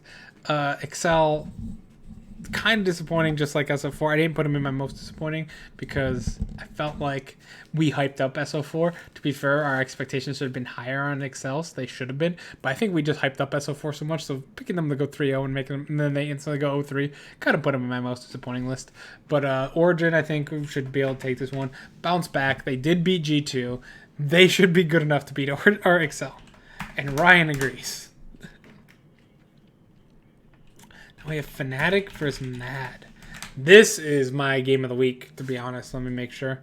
Yep, this is my game of the week. This one could be good as well, and this one could also be good. But I think Fnatic versus Mad is game of the week because I think these two teams are crazy. Like they're both so aggressive that it will be a very fun game to watch. I expect a lot of kills, especially towards the bot lane, and we'll see how that plays out. I'm actually torn on this one. I'm gonna go Fnatic because if Mad Lions give over Varus to Reckless, he's too strong of an ADC. Like he's good at ADCs like Sivir, like people that stay back, like Sivir. And Tristana, I guess, goes in, but she's got long range as well. But like he's good at the like stay back ADCs, stay back farm poke, like And Varus is so good at that. So if Mad Lions are gonna give over Varus, because apparently they're on a crusade to never ban Varus, where every other team in the entire world is banning Varus, they're not. That's not gonna work out against Fnatic. It's gonna be the same issue as against G2. I was close, Ryan. But the Varus pick is scaring me away. So let's move over with Fnatic. We got two differences. Ryan's got Fnatic as well. I like my boys in Mad though. I like them. Let's see. SK versus Excel. I think that SK bounces back for this one. I don't trust Excel until they can show me that they can win a game. Same with SO4, which I trusted them just last week, but not this week though. I believe that if they can't win a game, there's no point in picking them. Give me SK over Excel and Misfits over SO4. Let me see. Excel, Misfits versus SO4. Misfits. Let's see what Ryan has. Ryan has SK and Misfits as well. Oops. I was trying to cheat. I was giving Ryan Excel versus SK versus Excel. But that's not true. He's got SK. Alrighty. We got Mad versus Vitality. Unfortunate. Vitality, this is a big test week for them. They beat G2. They're coming 2-1. They beat SO4. They beat G2. They did lose to Fnatic, but it wasn't that bad. I mean, they got beat, but it wasn't like a terrible, terrible blowout. But can they beat... If they could beat Rogue and Mad Lions, or hell, even just go 1-1, then I will start believing in this team quite a bit. SK, on the other hand, has to beat Misfits, because if they lose to Misfits and then beat Excel, then I'm gonna start questioning SK a little bit more. Like I believe SK has to go 2-0 this week for me to prove it. Where Team Vitality, this is the week where they just can go 1-1 and they'll absolutely prove it. Who is a bigger test this week? Vitality or Rogue? That's a fantastic question, Ryan. Does Rogue facing Vitality in G2 have a tougher test than Vitality facing Rogue in Mad Lions? I would say Rogue has the tougher test because Vitality's test is easier because I have less expectations of Vitality now. So if they compete very well against Rogue and lose, and then win, and then compete very well against Mad and lose, I'm totally fine with that. If Rogue if Rogue goes 0-2, that's really bad for them in my opinion, losing to G2 and Vitality. Where if Vitality go 0-2, but they competed really hard, I think I can give some excuses there for them still. Like that's not bad. Rogue needs to beat Vitality in my opinion. Where Vitality doesn't have a be-all, end-all type game like that. But yeah, so what are we at? Misfits is for Team Vitality. I have Mad Lions beating Vitality here. I really wanted to pick against Fnatic. I'm going to definitely pick him against Vitality. Again, though, could be an upset. Oops. Ryan has Mad as well. Yes, he does. And then the last two games, G2... When do you have higher expectations for Vitality after smashing G2? No, because G2 also lost to SO4 last split when SO4 wasn't very good. But I have higher expectations in general for teams like Rogue. They have 2 splits under their belt now with this lineup, or like a split and a half per se. And so I'm expecting them to start stepping up and be a top 3 team. Vitality is a bunch of newcomers kind of now on the team. So I kind of expect them to, like, they're doing good now, but my expectations are not for them to continue doing good at this high level, like beating G2. Like if you're telling me that Vitality's newcomers are able to beat G2, beat Fnatic, beat Rogue, like all this team, that surprises me more. I wouldn't put that expectation on them just yet. Where Rogue, now that the up and coming, like really fresh team is now a split and a half old, I kind of want them to like step it up, which they did this week, and I want to see it continue. I do think, however, with G2 versus Rogue, I'm not coming off the G2 train yet just yet. If G2 goes 0-2 this week, maybe, and they start the season 0 or 1-4, then yeah, maybe I'll have to look into some G2 games a little harder. But for right now, I'm still trusting G2. I still think they're one of the best teams in the West. I had them as the best team in the West. I don't know if I can do that anymore right now, but they're right up there with Fnatic and C9 for best teams in the West. Finally, Fnatic versus Origin. Another good game. If Origin, they both have a tough. Origin has Excel, and Fnatic has Mad. So Fnatic has a actually really tough week this week with Origin and Mad. I do think they overcome and win both of them. I think Fnatic's aggressive play style is going to be too much for Origin to handle. I think that Fnatic is under more threat to lose against Mad Lions for sure. I expect that game to actually be a little bit closer than this one. I'm hoping they don't make Fnatic versus Origin the game of the week due to team name and nostalgia, because I think Fnatic versus Mad Lions is going to be a better game overall. And Ryan also has Fnatic. Okay. So we did have two different at the start, but that we started out 2-0. We started out nice and spicy. So the first two games of the week will decide who wins this week, right? You won last week by a 1 point score. So if I have to take both of them technically to pass you, because if I only take one, then you took the other, then we're going to tie this week as well. Yeah. Absolutely what Ryan said. I love so many teams stepping up last week, turns a bunch of these week 2 games into tough games in NA and EU. That's what I was talking about earlier. There looks like there is a possibility for 6 legitimate teams in NA. Now, I would say that all of these teams have a legitimate chance, with these 4 for sure. Nope. You get out of here. You're not one of them. These 4 for sure. And Golden Guardians and TSM on the outskirts, but TSM with the higher ceiling, obviously, with their potential.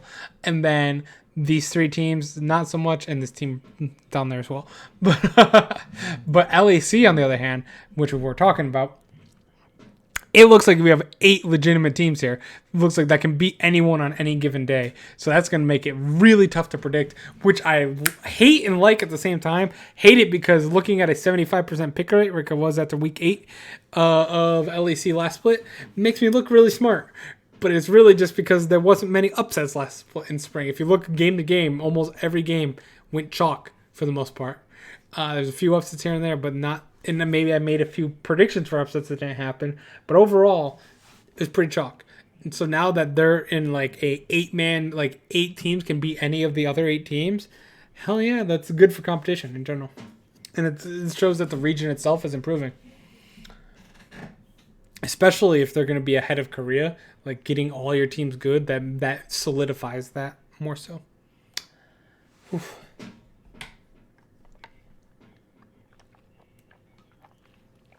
Ryan, I'm not even going to repeat that for the podcast. I will.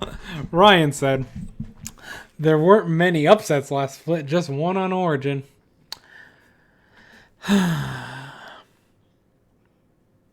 Stupid. Anyway, we're going to move on from the LEC after that terrible joke.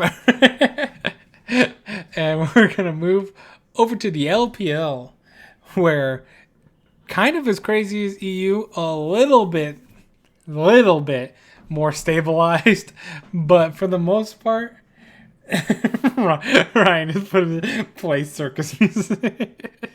Yeah, just go away, Ryan.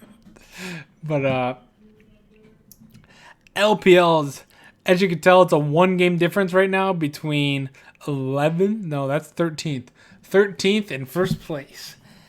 A lot of blood being drawn here, and for the most part, we know the bottom teams. One of the teams I did not expect. So let's talk about the series that happened this week.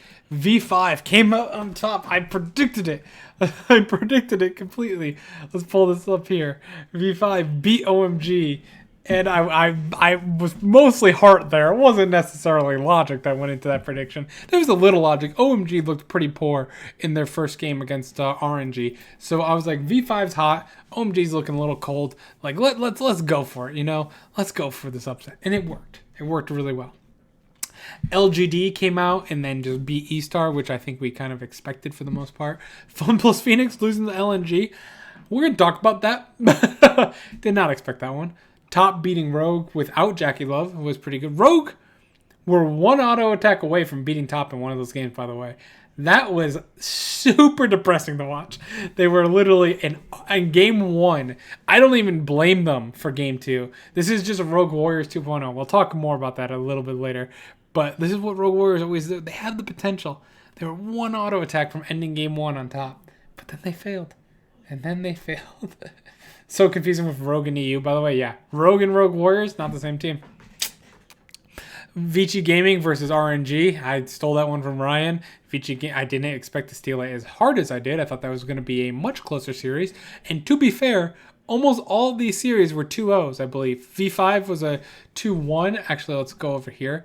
You've probably seen that enough. Yeah, 2-1, 2-1, 2-1 to start. And then we had 2-0s all the way down for the rest of the week, except for V5 versus LGD, which was nice for catching up, at least for me. When I was trying to catch up, and I was like, oh, God. I'm like, at least they're all 2-0s, apparently. But yeah, JDG kind of smashed Sunning. Sunning didn't look terrible, to be fair. Sunning has looked okay this split, which scares me.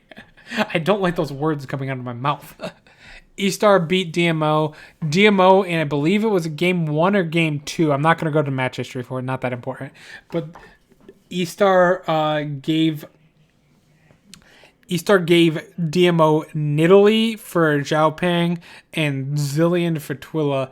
And if DMO's bot lane was just any type of good, they would have won that game against E-Star. They completely threw after that. But like Xiaopeng's still one of the best Nidalees I've seen.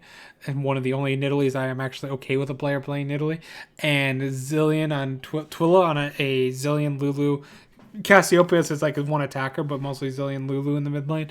He's always a very good supportive mid laner. But the bot lane on DMO is so bad, man. Mitsuki is just brutally bad. Like, it's not great. I really miss Gala and Mark on DMO. Team WE upset IG. I'm upset about this one. I should have had this one correct. The only reason I didn't pick this one is because Sunning beat Team WE. I even said it in last podcast. You can check the VOD.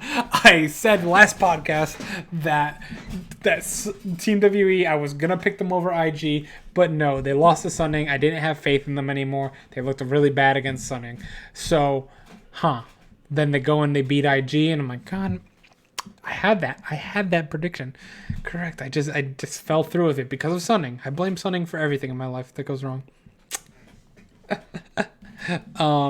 And then LNG is like, okay, do you want to see us do it again? We not only 2-0 Fun plus Phoenix, we're gonna 2-0 RNG, who was, in my opinion, probably aiming for a top 4 spot in the LPL, definitely fighting for that world spot. But damn, LNG just comes out and 2-0's Fun plus Phoenix and RNG this week. I will talk again more in detail about this later, but good for them for getting those wins. I don't necessarily expect it to last, but if they can keep doing specifically what they did, I'll bring up against Fun plus Phoenix and RNG, then maybe they can pull it up. But sometimes to win games, you gotta have a lot of luck on your side. Let's just say that. Yeah, with Rogue, it's like we never left Europe. Right down to a random bottom tier team taking down top 4 teams. Yep. Fun plus Phoenix absolutely destroyed Billy Billy. Good, as we know now. It's going to sound very weird if you didn't know from last podcast, but me and Ryan hate Billy Billy now for details that you can look up about Billy Billy's organization and FOFO in general. So I'm rooting for Billy Billy to lose every single time. Every single game. V5 lost to LGD. We both had that prediction. But V5 fought hard. They fought really hard against LGD. And LGD, it looks like a super team that looks really good, like off the gate, like out the gate, which is good because usually they kind of fall face first because they don't have communication with each other. So I'm actually really excited to see LGD because I think right now LGD, RNG, and dare I say V5 are the teams fighting for that 4th world spot right now. EDG actually as well came back and absolutely obliterating OMG. Has put me one. Okay, EDG is fine because EDG lost their first game against Team WE. It was a little scary. They looked a little shaky. Now they go and they beat OMG, or then they go and they smash OMG. That's good. On the other side, OMG now got smashed to RNG, was competitive but lost to V5, and then got smashed to EDG. This is a team that was supposed to be right there with EDG, LGD, and RNG fighting for that fourth and final world spot. They're now in dead last in the league at 0-3, and they don't look even remotely competitive with the teams that are fighting for that fourth world spot. They look like they'd be more competitive down with LNG. And maybe not, because LNG can beat RNG as well, and Fun Plus Phoenix, but they look like they're down there with Billy and DMO levels. Next we had Sunning versus IG. IG taking down Sunning, and it was about time for IG. They lost 9 series in a row. to put in perspective, they had a 9-game losing streak going into that series against Sunning. And oh man, did they need a win. They were looking so bad for the last, since spring split semifinals, IG's looked terrible. So hopefully this reignites something there. Rookie kind of pretty much, there was a lot of times though, it wasn't necessarily IG. It was more Sunning throwing the game, which is so Sunning. It's absolutely a Sunning thing to do. Sunning could have easily beaten IG in game number 2, but they gave it all away, giving Rookie, I believe, a triple kill at one point that was not needed whatsoever with that engage. And just all around sloppy play by Sunning. Surprise to no one. Then we have Top versus JDG, and Top, holy shit.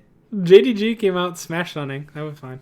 So, and JDG's look strong. I'll say they look good until they faced Top, and it was exactly what Ryan called. I wanted to see a 2-1. Ryan was like, no, this is going to be a 2-0 smash. And Ryan was correct. Top Esports obliterated JDG. And JDG is probably still my second best team, maybe third best team in the entire world. Top is just that much better. It is absolutely, Summer Split and Worlds in general is Top's to lose. They, not only do you have Knight, the number 1 mid laner, number 1 player in the world. You have Jackie Love, the number 2 player in the world, number 1 ADC in the world. You have 369 now, smashing Zoom, who I would have as the number 1 player. He went 6-0 on Kale, and Zoom was 0-5 on Ornn, who wins that matchup pretty much all the time. Is 369 trying to compete for the number 1 top lane spot now? So not only are you going to have, I can't necessarily rank him in the top 3 in the, say 3rd in the world or anything, but if he's the number 1 top laner, you got the number 1 player, number 1 mid laner, and the number 1 ADC and the second best player in the world, all on the same damn team, followed by a veteran in Karsa to control through the jungle, and a rookie who's super aggressive on the hook champions, which I absolutely love. This team's unbeatable. In my opinion, this team might literally be unbeatable. They look so clean. Oh my God, is that Idol? What is going on, Idol? It's been a while. How are you doing? And yeah, Ryan said it before, saying it again. Top is en route to make this their Fun Plus Phoenix 2019 season. Yep. Yeah, Top's. I called it already after the mid-season cup. I said Top's gonna win Worlds, and I said that Top is possibly going to go undefeated at Worlds. I won't commit as hard to that one yet, but I still absolutely, before this season, before Summer Split even started, I was predicting Top to win Worlds, and so far they look like they're going to win Worlds bad. They look so good. All right. With that's the games. Let's talk a little bit about the teams from the LPL and a little bit of the more in depth. The most impressive team, the 2 most impressive teams I had this week. Let's see. Let's do this one on the spot. Is it terrible to say I got to give one to LNG. LNG by default absolutely deserves it because hell, they beat Fun Plus Phoenix and RNG, 2 of the top teams in the league, if not world. RNG was cruising if RNG would have crushed LNG, you might see them sneaking up into my top 10. That's how impressed I was with them over their first 2 games, our series. But LNG stopped that, and LNG beat them as well as beating Fun Plus Phoenix. So that was the most impressive week LNG could probably ever hope for. They are now actually 2-1, half game out of first place after losing to Sunning. So that's kind of impressive for a team that's not that impressive. I don't expect that to last too much. Let's talk about LNG. They super impressive. They have to by default get this week. I told Ryan, I forgot to literally go back and check against Fun Plus Phoenix.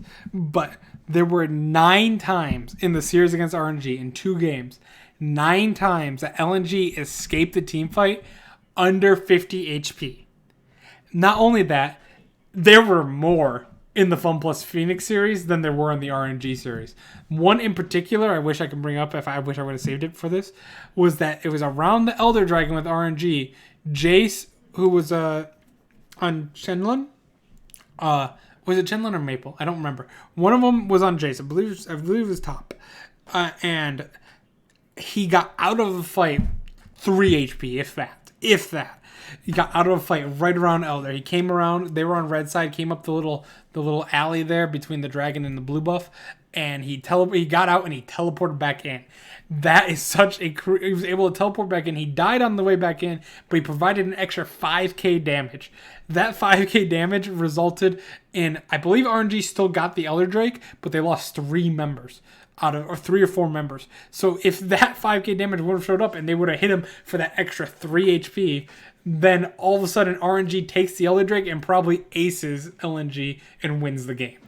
And that didn't just happen once. There was 9 times in that game where LNG just squeaked on by at 50 HP. And then in the Fun Plus Phoenix game, I'm just guesstimating here, but it was like 14 to 15 times that happened. It happened in both games. It was probably like 6 to 7 times in both games Fun Plus Phoenix played against LNG, where LNG would go into the fight, Fun Plus Phoenix would commit to the fight, Fun Plus Phoenix would be winning the fight, Jarvan gets to dive out, or Galio gets to move out a little bit, and it's like by that much HP, and then they don't get any gold. LNG's able to turn the fight because of that and win the fight, and then the next fight happens, the exact same thing happens, and then all of a sudden Fun Plus Phoenix has lost 2 fights in a row. All of a sudden LNG snowballing and making this lead out of nowhere. Ryan called them the not even close team, and that's kind of what they were. They had I told them they had like a damn guardian angel watching their shoulder because they never died in those fights that were so important.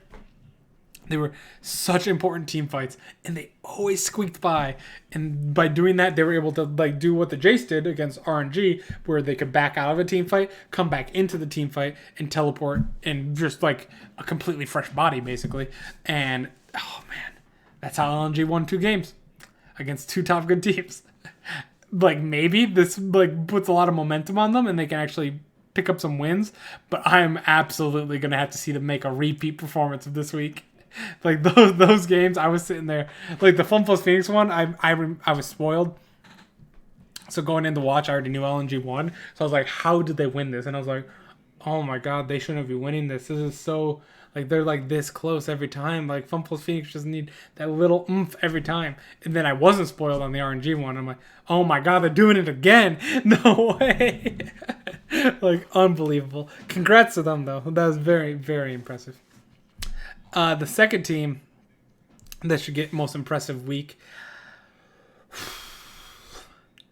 I want to give it to Victory 5 because they beat OMG and then they had a very good game against. All right, see a bit idol, but they had a very good game against LGD. But at the same time, I gotta give it to Top Esports. I know we expected a lot for them.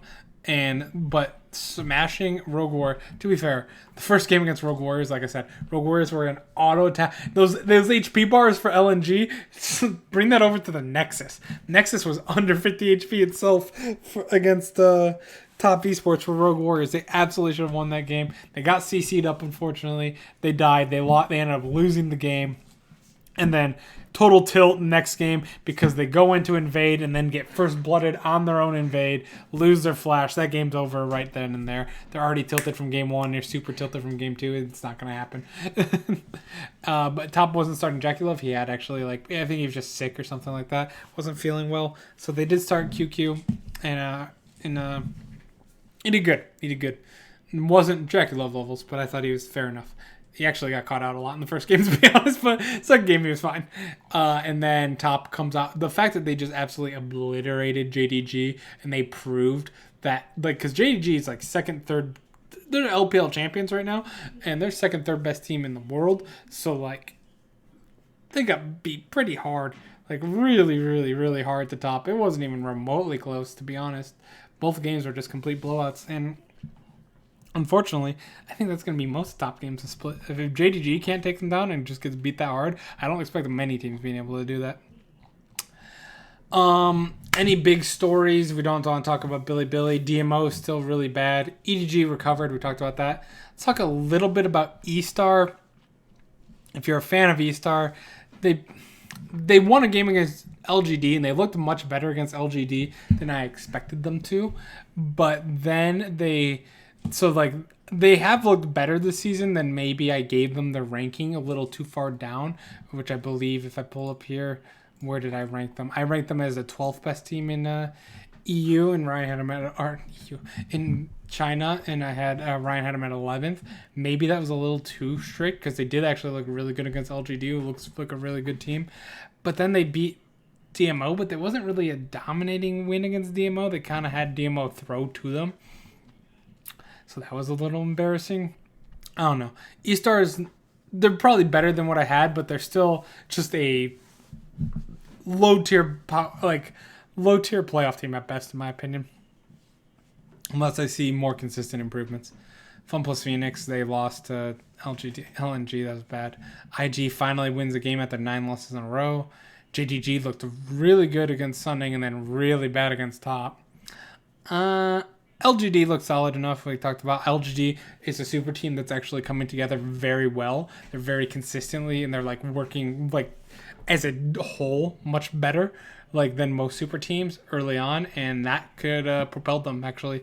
If you're working if once you start synergizing with each other, it just makes everything run so much smoother and faster when you're working in practice and improving. You don't have to worry about what other people are going to do. You just know know right away. And that's pretty much how LGD's felt. They have lost 2. They have had to go to 3 in both their series against Victory 5 and E-Star, which you can say are low level playoff teams, but they're coming out with the victories at the end of the day.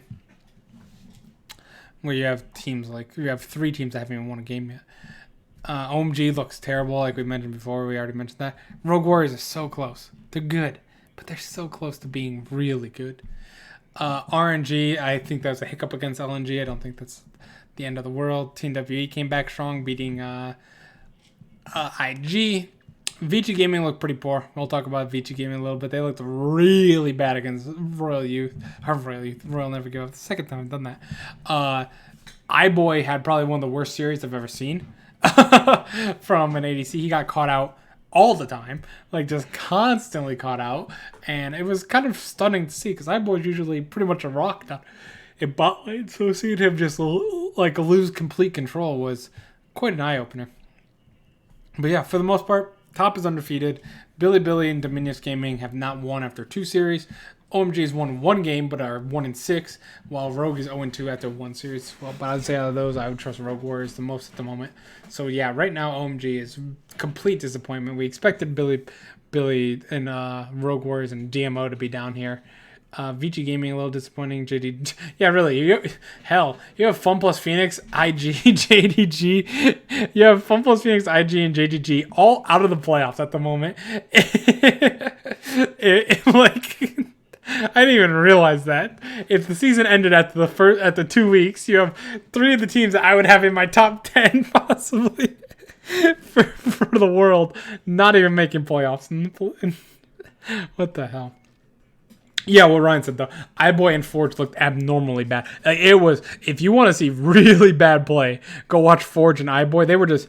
They had their brains turned off completely. It was bad. All right, let's make some predictions for week 3. Oh boy, my throat is getting raspy. I'm running out of water here. Alrighty, pull up week 2. Do a little copy. And just for since Idol, I don't know if Idol is back yet, but if he is, I am currently at a 65% pick rate in the LPL. Almost there at my 66%, of course. Even after an 11-3 first full week, I just had such a poor start because of so many coin flip games that I got wrong. Very unfortunate. Alrighty, let's go over here. LPL. Week 3, we got E-Star versus Billy Billy. I will probably never pick Billy Billy unless it's purely against DMO or something like that. Until they remove Fofo, pretty much. Thanos intensifies. Yeah, being at 65%. I can't believe. I don't know if I brought it up on the first split. I went 66% I went 66.66% over all of summer split, and I picked. And then overall total, since I've been doing predictions for about 3 years now, I'm 1,468 and 755, which is 66.04%. So I can never get away from 66%. Ever. I ended up at 66.66, I know. 66, like, on the damn dot. And you would pick DMO out of principle? Yeah, I probably would too. I mean, I love DMO, so give him a shot. E-Star versus Billy Billy is going to be easy. E-Star. I hate Billy Billy, like we said, with all the stuff that's come out. Man, hate that team now, and I hope Meteor finds a new home soon. Simple as that. Vici Gaming versus Team WE. Now this one is real interesting. I haven't looked at Ryan's picture. Has Vici Gaming burned him too hard on RNG? Because Ryan doesn't like Team WE. I'm much more hopeful on Team WE. I thought they were the only team that stopped them was Top Esports. Now they looked really bad against Sunning and they burnt me, and I picked against them, and I was wrong because they ended up beating IG. So I'm going back with Team WE against Vici Gaming here. I still think this team has a ton of potential. I love Teachima in the mid lane. I think that just in general, Team WE feel like a team. They feel like a discount Fun Plus Phoenix to me. And like, if they can get it together and not have as many like ending moments where they feel like Fun Plus Phoenix and they're going for a team fight, but they are just dying in that team fight, then this team could be really good, in my opinion. Ryan's going with Vici Gaming. He was burned once, but not fully. He's going right back. He just said, I haven't jumped off the Vici train like I did with Shulka. Yeah, I'm completely out on Shulka. By the way, I don't need any more clown music for myself. LGD versus DMO. My boys are DMO, man. They suck so bad. When I said about CLG being the 47th worst team, maybe Immortals would be 47th, but DMO's 45th at best. 45th, 46th. They are not a strong team whatsoever right now. Yeah, let's go. I'm assuming you picked DMO, right, Ryan? And I'm just gonna mark that one. Yeah, weird. You picked the LGD. How weird.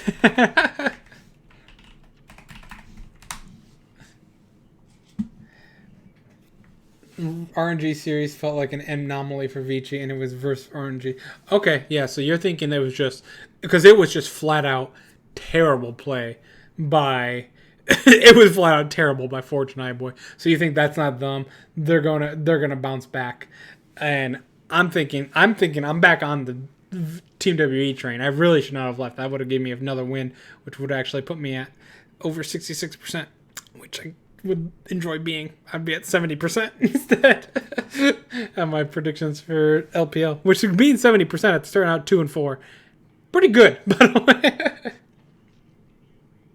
I will never forgive Wii for losing Sunning. Well, that's the thing. These words are going to come out of my mouth right now. Sunning doesn't look terrible this split. They threw to IG, sure. But they looked okay against JDG, and they looked okay until they threw to IG. Like, Sunning doesn't look that bad. Shut your mouth. Oh, man. Ryan hates Sunning. You're saying. Oh, that's great. Top versus OMG. You got the team, the best team in the world, versus the team that's been probably the biggest disappointment of any team so far. The split with G2 sneaking up behind them. But yep, I'm going top. I'm not even gonna look at Ryan's pick. I'm assuming he picked top. If he picked OMG, I'm picking top for him. I know. Like there's no way until top loses. I'm not picking against them whatsoever. Rogue Warriors versus IG. If Rogue Warriors come in and play like they get against top, they're going to beat IG. Does the win finally, like, untilt IG? I'm hoping. OMG, their team name is very fitting once top is done with them. Yeah, it is. I'm hoping, and I'm going out and saying I'm going to pick IG here, but I'm hoping that winning against Sunning is like woken IG up. They still didn't look great against Sunning. They still look like they have a lot of issues. If Rogue Warriors plays aggressive into IG, they might be able to just steamroll and snowball past. I believe Rogue Warriors beat IG last split, if I remember correctly. Maybe that was 2 splits ago. But by being insanely, Rogue Warriors is the worst version of IG.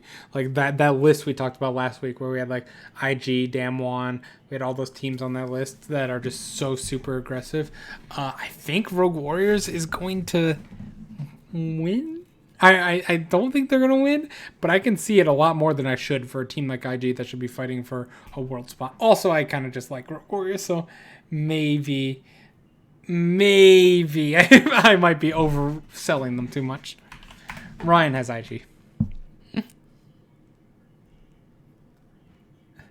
Yeah. Damwon's the worst version of IG, but Rogue Warriors is like the worst version of Damwon. And to be honest, though, I can't think of off the top of my head. They're the worst version of Mad Lions, like Damwon.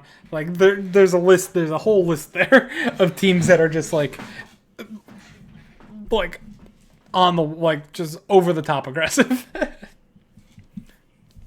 Ale on or Natural on DMO fits that list by himself. EDG versus Sunning. Give me EDG. I don't care. That's good for you, Ryan. I think that Sunning has played well.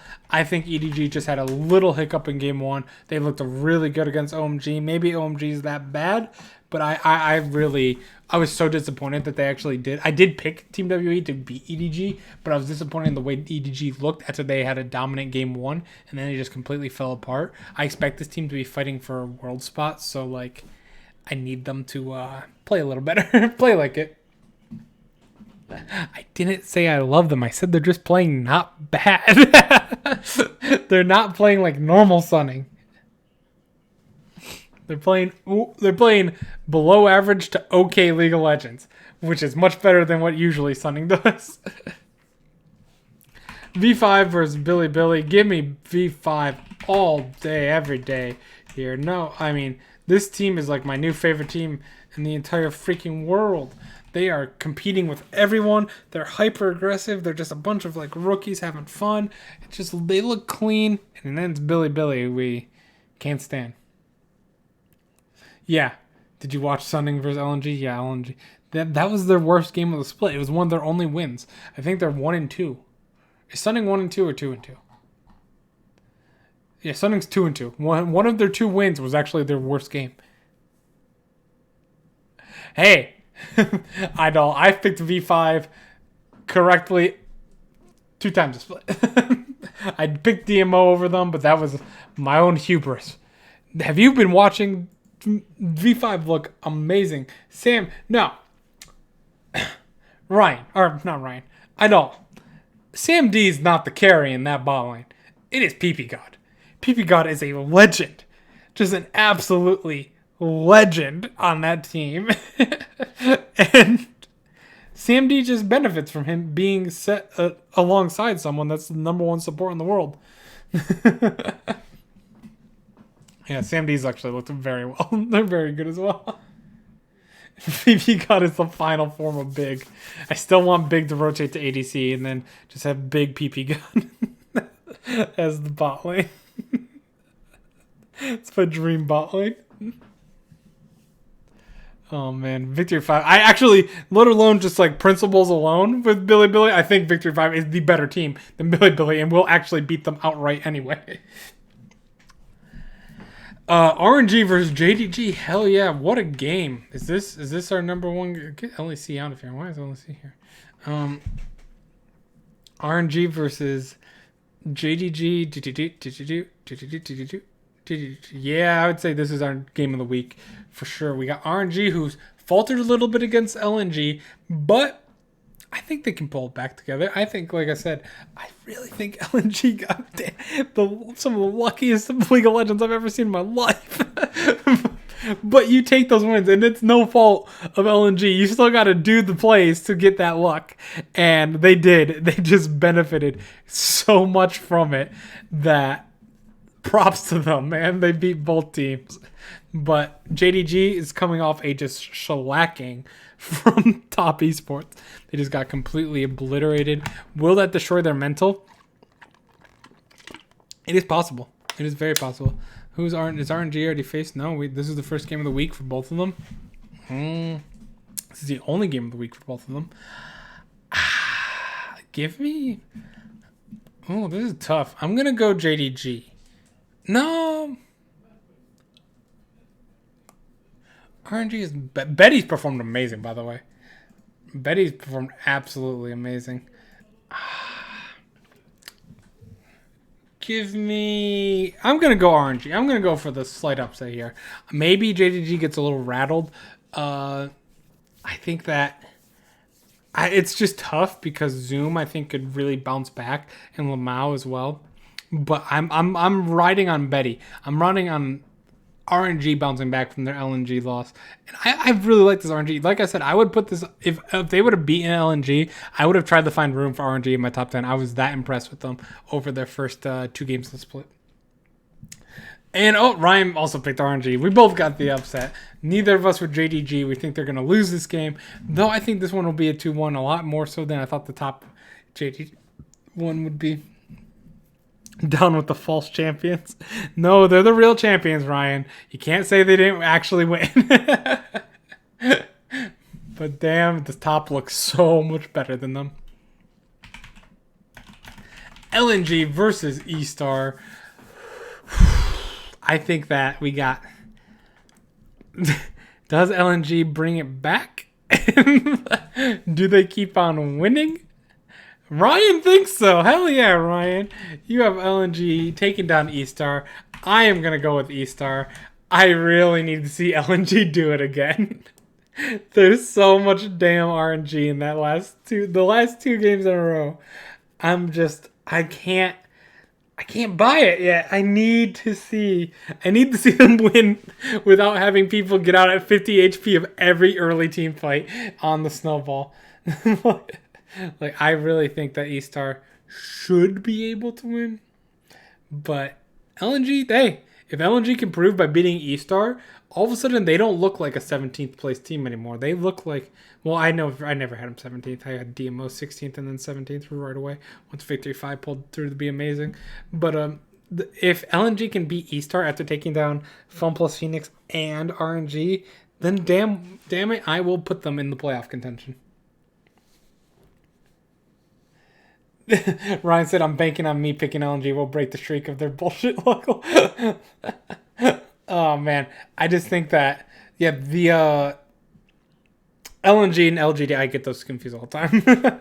But, that was... I highly recommend... If you want to see getting out of team fights by the skinnier team, if that's the thing you like to watch, go watch the LNG games from this week and tell me they deserve to win. They did deserve to win. It's just like you could just see the tilt coming from Fun Plus Phoenix and then RNG because it happened so often. It was absurd. It was so absurd.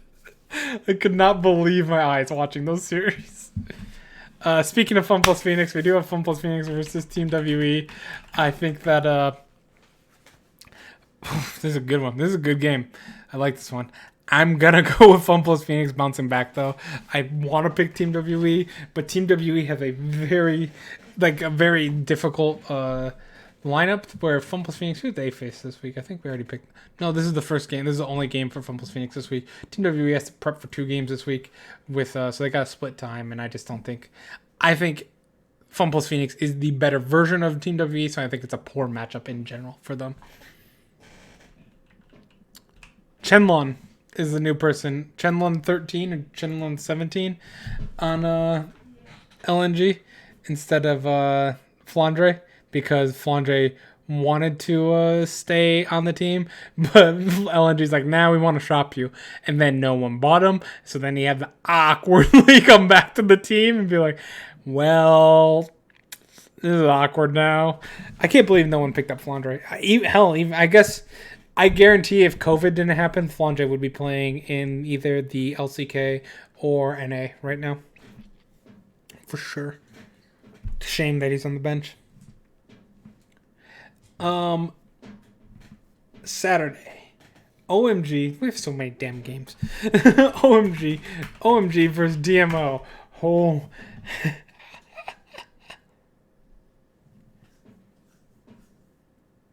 That is true. But if he doesn't get a team, like if they're looking to shop him for a team, I bet NA picks him up. We'll talk about that later. But we have OMG versus DMO.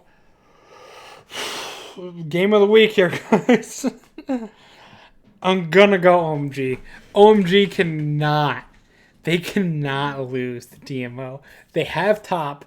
All of their energy is going to go into the top game. But if you're telling me OMG starts 0-4, which they will, OMG is going to start 0-4 when they lose the top. If they start 0-5 with a loss to DMO, the season is 100% over. They literally will not be able to recover the season for the rest. They would have to almost win out the rest of the year to be competitive. And that's just not going to happen. Like, you just will completely lose your entire motivation and morale on the team if you lose to this DMO team. This DMO team is really bad right now. I don't know if I said it, but Ryan also had Fun Plus Phoenix, by the way. And he has OMG. Top versus LGD. Hell yeah, this is another match of the week here. DMO, top versus LGD. Yeah, this one, I'm going to go top until... Top is not going to lose a game until I see them lose a game. I'm not going to predict that they're going to lose a game until I see them lose a game. Not even a series. I need to see this team lose a game. Like with the way they're playing right now, this team could literally go 34-0 and then just win out in the playoffs and then win out at Worlds. And I wouldn't even be surprised. Like, they just look that good. They look unbeatable. Sunning versus Rogue Warriors. Okay, hear me out. Rogue Warriors is going to win this game. You might be like, oh, that's weird. But it's Sunning. Sunning, I swear, Sunning is going to beat EDG for some stupid reason. They're just going to randomly beat EDG, and that is why they're going to win that. Like, I don't have any facts or any stats to back that up. Sunning is just going to beat EDG, just flat out. Then they're gonna flop completely. Sunning's do nothing style is not gonna work well into Rogue Warriors' super aggressiveness. I think the super aggressiveness of Rogue Warriors could result in Sunning trapping them, but I don't think Sunning throws too much to be able to trap and take advantage of someone else throwing. This is going to be a game of throwing a huge lead to the other team, and then they throw the lead right back, and then the other team throws it right back at it. So I'm assuming Ryan also picked Rogue Warriors because he hates Sun. You picked Sunning. New. I don't. Yeah, his name's New. He's pretty good on RNG. Ryan, Sunning will win Worlds, and I will never acknowledge them. Don't even act like they made it to Worlds. Just say China only gets 3 teams, and these are the 3 teams, and Sunning's not there. You picked Sunning over Rogue Warriors, mister. I am... For someone who hates Sunning, that sounds like someone made more Sunning predictions than I did. And then we have EDG versus IG. Is this the series? the IG comes back. I already had them coming back against Rogue Warriors, but I'm already shaky on that. I'm too shaky on IG still until I see some. IG's the team, like how we were joking to say, like, is G2 gonna get ninth place?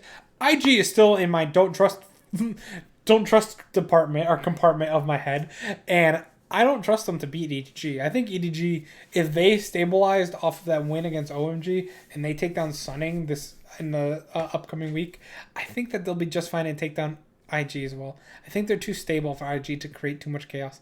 I think they'll unlike Sunning being stable enough to counter Rogue Warriors' chaos, I think EDG will be good enough to counter IG's chaos. Ooh, you have IG, so hell yeah, we got the last 2 picks of the week so we have 1, 2, 3. Yeah, we have 4 different picks this week. Hell yeah, I like that. I like diversity in our picks. So we have 4 different picks out of the 14. We'll see how that goes. Sunning is at least the team and not a bunch of puzzle pieces. You're never gonna let me live it down that I called Rogue Warriors a bunch of puzzle pieces, that they're just missing a few pieces. I still stand by that sentiment. Like, they were so close to beating the first game from top. They have pieces there. They're not a puzzle.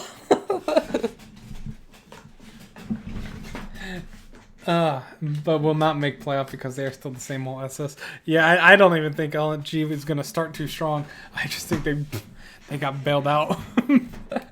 I don't know if you watched the 2 series at all, but I highly recommend to go watch them beat FunPlus Phoenix and RNG. 2-0s in both, but just look at, like I said, look at the health bars in every team fight from LNG and be like, well, if they died there, FunPlus Phoenix wins that fight and can take advantage of the map. And it just happens like every time with FunPlus Phoenix and RNG.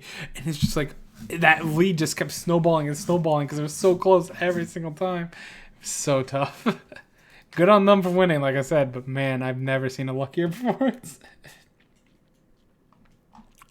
I think that is it for our predictions for LPL. So thank you for coming to the LPL portion of the podcast. But now we will move on to the LCK. Wait 1 second. Ryan had in the course of a year, LNG has won a series versus IG, FPX, and RNG. Ain't that some shit? Yeah, that's kind of crazy. But let's move on to the next portion of the podcast, the LCK podcast. And Idol, if you didn't know, we are doing the podcast because I want to eventually get into Valorant and Smash Bros podcast once Smash Bros comes back and once Valorant gets a pro scene. So we do the whole point of this podcast now, the GLP podcast, is the Global League podcast. So we talk about all 4 regions in one, and a little bit of Wildcard in one whole night. So that when people see the video on YouTube, if you missed anything that week, there's timestamps for each region, and then you can see what each region did. But the video takes forever to download. I literally went to upload that to YouTube, and because I wanted to put the timestamps on it right away, so because I was gonna go to bed, but it took 7 hours. It was 5 a.m. I'm like, I'm just going to bed. I can't stay up anymore. It was only at 70% on the upload. I was like, okay, I guess I'll put the timestamps on it tomorrow, and that's what I did. Anyway, let's talk LCK. In LCK, we don't get to talk about games or anything. We get to do preseason predictions for power rankings. I gotta scroll up to Ryan's real quick. But yeah. So LCK coming off a little Ryan, I completely suck at Smash, thank you very much. I will send my younger brother on you though, and he will murder you. But I am terrible at Smash. I am so bad at Smash Bros.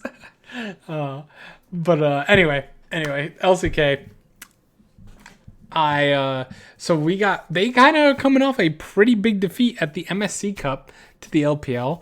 A lot of teams like T1 finishing 4th in their group, Damwon finishing 3rd, DragonX finishing 3rd, Gen G finishing 1st, and then getting obliterated in the semifinals. That it looks like they didn't even deserve to get first, to be honest. But outside of that, like the rest, so Korea's got some worries here. They're not one of the two regions that get 4 teams at Worlds this year, because of COVID. So they're on the back line, and with the LEC performing as well as it did this week with a lot of these like lower level teams, like they're trying to make a run that okay, we as a region are actually better than Korea. Will that be true by the end of the split? We won't know until we find out, until the split plays out, will we? But I think that Korea has actually made some good moves as well, and I actually think that there's actually a lot of good teams in Korea this split, but there's a few teams that I have big question marks on as well. So first up, let's do with power rankings. Number 10 for me personally is APK. Now, for Ryan, he has APK at number 9, but he said they're completely interchangeable with Team Dynamic, which I have Team Dynamics at number 9 on mine. And very similar to our NA and our EU, and the bottom 2 teams of like every region, kind of set in stone. So far, we were wrong about the EU one when we said SK and Vitality, but maybe we're wrong about this one as well. But they're not APK anymore. They're Seoul High 1 Prince. Oh, they're staying at APK.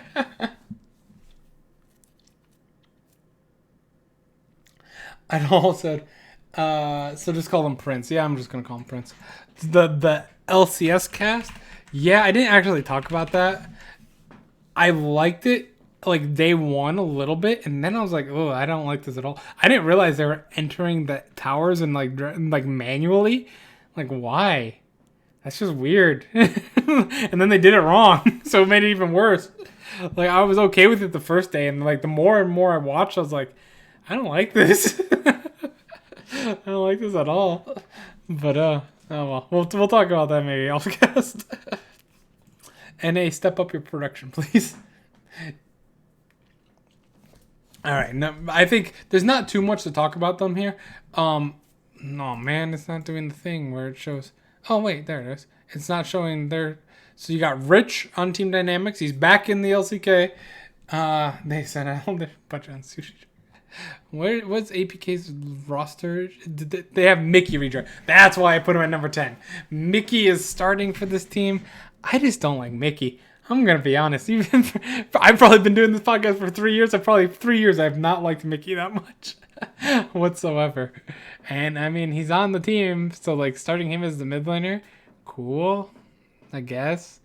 I don't know. I don't like it at all. And I think he's going to get eaten up alive in the LCK now. Again, in Team Dynamics, I have a little more hope in them with Rich in top lane, and I don't have that much hope. I have him at 9th, but LCK in a nutshell, T1 wins it again. Yeah, a little bit. If you see our power rankings here, we got Ryan has a Freaka at number 8th. I also have a Freaka at number 8th. Number 8th? Am I like stupid? What'd you say about let's see, you had for your LCK things, you had Afrika is a victim of everyone around them getting better and making interesting moves. I agree with that completely. That I remember you saying that. I think that everyone around them got better, and I think that I expect a little bit more, and I'm a little more hyped on people than what Afrika did. Afrika didn't really do anything in the offseason. They're still the same team, and they didn't really... Afrika's still the team with 70,000 players on it.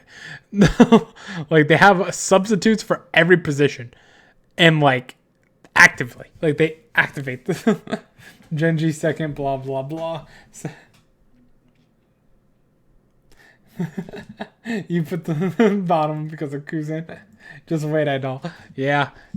I have Afrika 8th. To be fair, Idol, we thought EU was going to be boring, and then it was a little spicy. So maybe the power rankings will be completely wrong like they were in EU. Number 7, ooh, Ryan gets spicy here at number 7. He has Damwon finishing in 7th place in Korea just because they're a little chaotic. They are the worst version of IG, who's also very chaotic. And you're just not believing in them anymore, I see.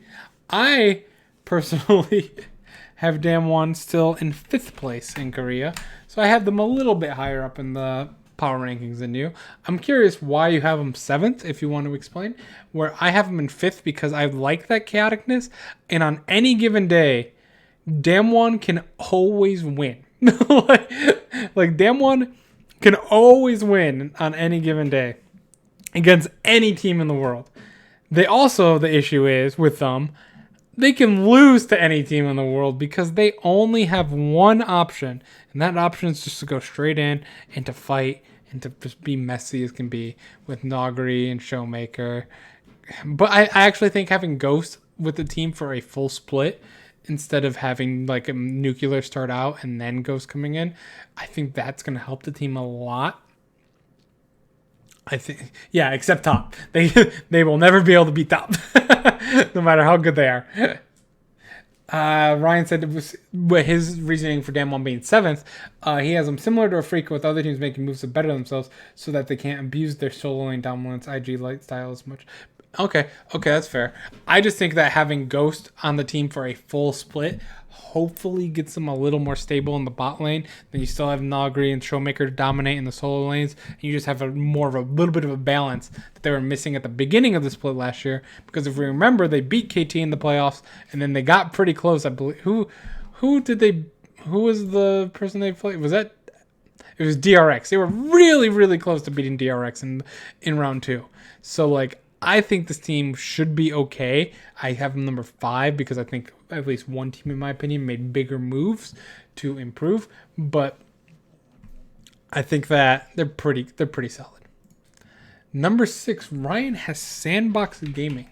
And number 6, coming out of relegations, they're coming back.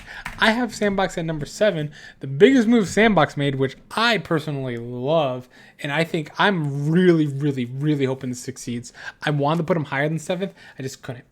I think that Sandbox is... I really wanted to put them 6th. I thought about this a lot. They have Yamato cannon. I can't speak. I've been speaking for 2.5 hours by myself. I thank God Ryan's here so I can bounce off and I know as well, so I can bounce off from chat, but 2.5 hours speaking straight is a lot. But Yamato Cannon's very, very aggressive style on Vitality is what put Vitality and Jizuke himself on the map.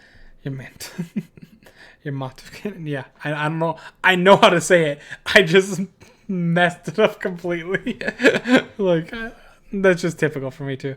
But his super, super, super aggressive style, but it's always called smart aggression is what Jizuke has always called it.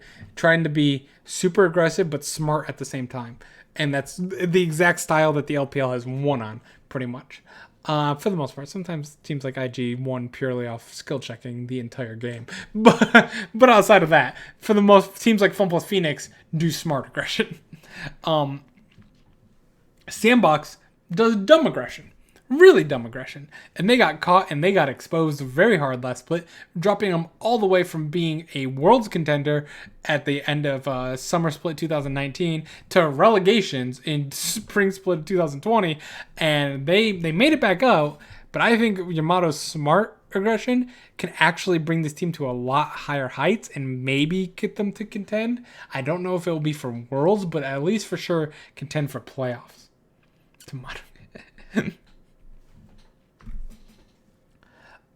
Number 6, I have Humble Life. You also have them number 5, so we're pretty close on that. I think Humble Life made some big moves by getting Viper and Lehens on the same team again, and that is awesome. You think Ryan said that he thinks Yamato will beat the Jet of Korea, completely turning around a bottom tier. Ryan. That's a low blow, and you know it. Oh, man, I did not see that one coming. But I think he does have the opportunity to be like Jet. And, like, I really, like I said before, I probably said it on the podcast a lot, I really wanted Yamato Cannon to be the head coach of Team Liquid. I thought he would actually bring a lot of aggression to the team and, like fix their drafts and stuff, and by playing to that aggression. Turns out I'm really okay with Jap being there because he also has brought really decent drafts so far. That's relegation. Shut up, Brian. I don't want to talk about it. But yeah, so Jat is basically the NA version of Jamada Cannon, so I'm okay with that. I'm okay with the hiring. And I like Sandbox. I've always liked Sandbox, so seeing them fall that hard was very, very depressing. I called that too, by the way, when we took that break and we came back, and I said Sandbox are going to be the worst team in the league, and then they won. They went 2-0 the week I said that, but then I stuck with it, and they faltered. I was very happy that I wasn't happy that they faltered, but I was very happy with my own prediction after they faltered because that was so embarrassing. I'm like, Sandbox is not going to win many games. I think I only said Sandbox might only win one game for the rest of the split, and then they went 2-0 that week. That's always embarrassing. But yeah, Hama Life. Viper and Lahens, very strong. Like that's a very strong bot lane. You got Kuve in the top lane. I think that's very strong. You got Haru in the jungle, pretty strong. And Lava in the mid lane, decent enough. Like this is a good team. This is a good, solid, not worlds contending really. I wouldn't think potentially worlds contending.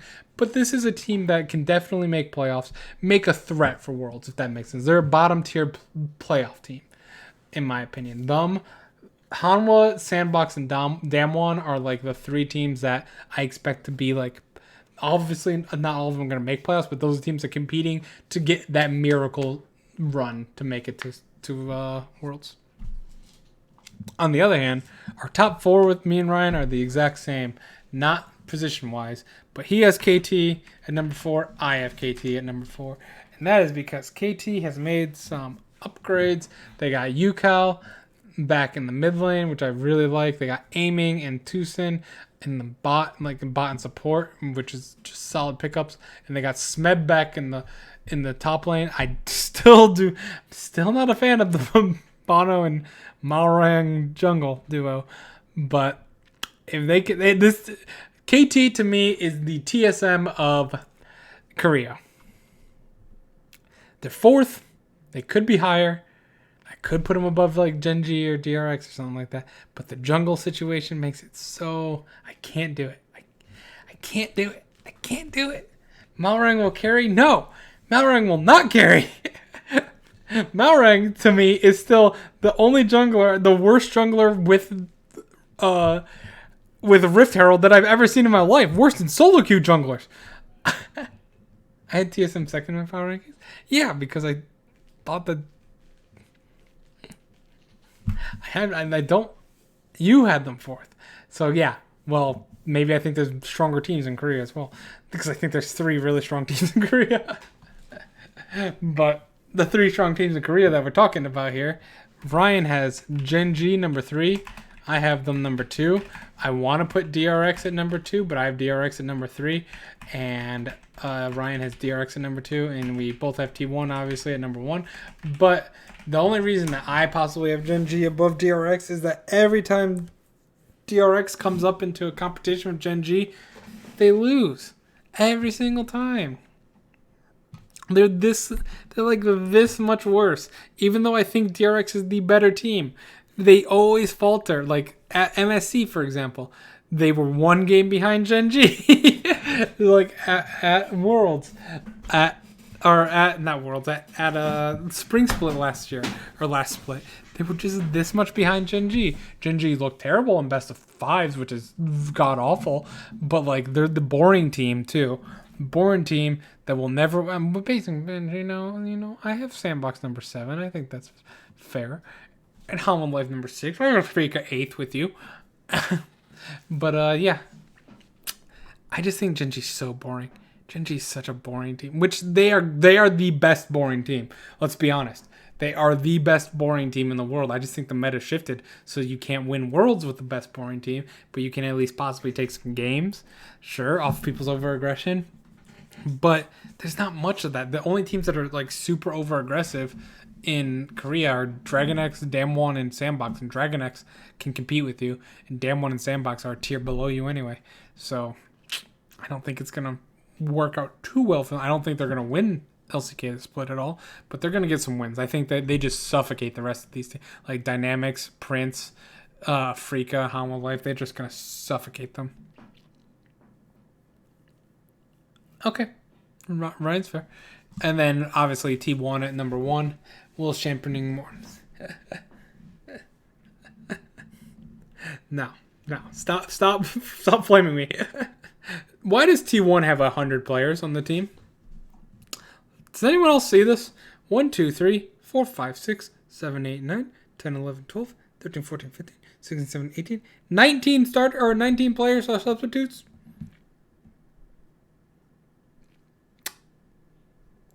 Why T1? Does Genji also? Yeah, really. 1, 2, 3, 4, 5, 6, 7, 8, 9, 10, 11, 12, 13, 14, 15, 16, 17, 18, 19. Yeah, why do you guys have 19 players? Are we doing 4-man roster? 4 mans per position? Apparently in the jungle they have 5 junglers on the team. They could literally make a full team of junglers. Like what the hell? SKT has 5 ADCs. Is this Earth? I don't get it. I'm losing my voice. I'm gonna be honest. But yeah, let's say T1's number 1 team in Korea. We know this. They're just the best team in Korea. They finished 4th in their ranking. Sure, you can say Damwon finished ahead of them. You can say Genji and Dragon X finished ahead of them at MSC. I just have more faith in T1 actually moving on and being the better team overall.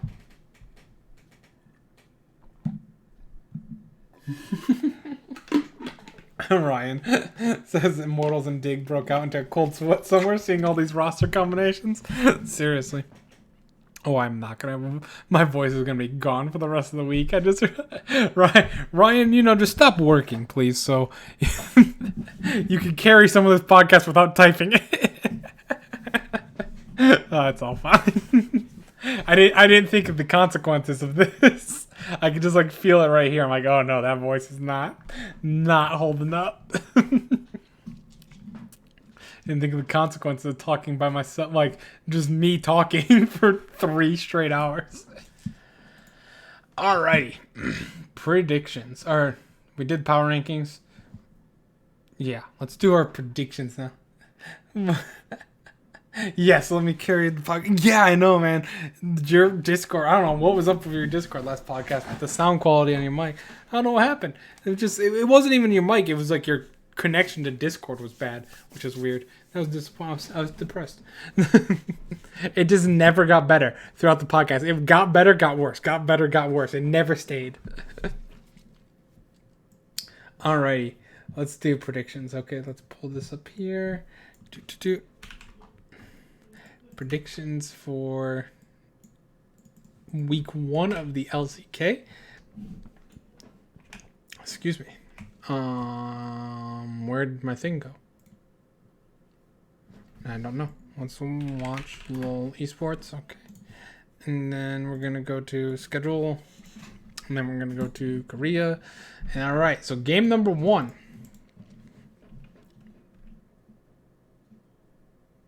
Oh no. That's all good. Right.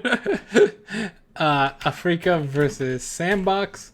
Africa versus Sandbox game number 1. Now I gotta scroll back to Ryan's predictions. Actually, I don't want to look at his predictions first. I hate looking at his predictions before making my predictions because I don't want to influence myself, I don't want to be like, oh, he picked that. Oh, that might be a good pick, I want to have my own predictions here. And I should have had them before the podcast, but Valorant. All right, number 1. Sandbox versus Africa. Give me Sandbox. Give me Yamato Cannon's very first game. Let me see that aggression. Let me see Sandbox come back to the rightful place as playoff competitors. Hopefully. Game number 2, we have Dragon X versus T1. Oh, man, this is game of the week already. Day 1 of the freaking thing is gonna. Oh Jesus, Dragon X. I am sorry. Dragon X has to face not only T1 but Genji out the gate. Oof. Ain't your predictions with me? Give me T1 over Dragon X to start the split. Dragon X. Oh no, Ryan. I'm assuming you have T1. Yeah, I gave you Dragon X there because for some reason my mind's not working anymore. KT versus. It would be very KT-like to lose to Team Dynamics in game 1, right? We're acknowledging that, right? I'm going to pick KT here over Team Dynamics. I don't think... I have to see more from them, simply. I don't watch Korean Challenger League, so all I know from them is that they beat Griffin. That's it. prove Will wrong with Genji. Dragon, and then we have APK versus Hanwha Life. Give me Hanwha Life. Okay, this is easy so far, right? This is how predictions work. They're just nice and easy like this. Hanwha Life. I'm assuming Ryan has that as well. Yeah, I like Hanwha Life over APK. They're still called APK Prince, by the way, on the Watch LOL Esports. So there's the remaining APK on here. I'm putting them back to APK because it's easier to type than Prince. As I mistyped it there. It will be very Hanwha to lose to coin flip Mickey. Absolutely. I don't see APK going very far with Mickey. Sandbox versus Damwon. Ho ho ho. we got spice. We got spice. This game. You turn the nameplates off. You tell me what region this is. This is picked as LPL 100 out of 100 times. This game's going to be so spicy between Sandbox and Damwon. I'm actually sadly going to go Damwon because I think that even though you have Yamato Cannon as your new head coach, I think that you kind of need a little bit of a warm-up. I think that Afrika is enough of an easy team that you can beat, but I think that Damwon, in the bringing their style to them, they're gonna just excel in that chaotic mess, you know. Oh wow, right. I'm sleeping on APK. I disagree. They got Mickey as their mid laner. The schedule is tailor made for the differences in our power rankings. Yeah, I think that. I'm surprised. Oh, Ryan, huh? Gonna flame me about my 100 Thieves and Team Liquid. You got Sandbox number 6, Damwon number 7, and you picked Damwon. Care to explain yourself? No, I think Damwon is just going to thrive in the chaos that Sandbox is gonna bring, and they're just a little more used to it, and a little bit more cohesive, you can say. So I think they'll be able to win. But I'm going to be very excited to see Yamato Cannon drafting. And if Sandbox pulls this up, you could change. I'm totally fine with you changing. You have Damwon Gaming here, though. That might have been a misclick. Like I did. I misclicked OMG over Victory 5 when I tried to keep it the same on mine. I'm totally fine with you changing. Oh, you're going to stick with Damwon. Oh, you don't like that. I know you don't like that deep down. You're going to be rooting for that pick to be wrong. Dragon X over Genji. Ooh. Dragon X versus Genji. Ryan, you call me boring.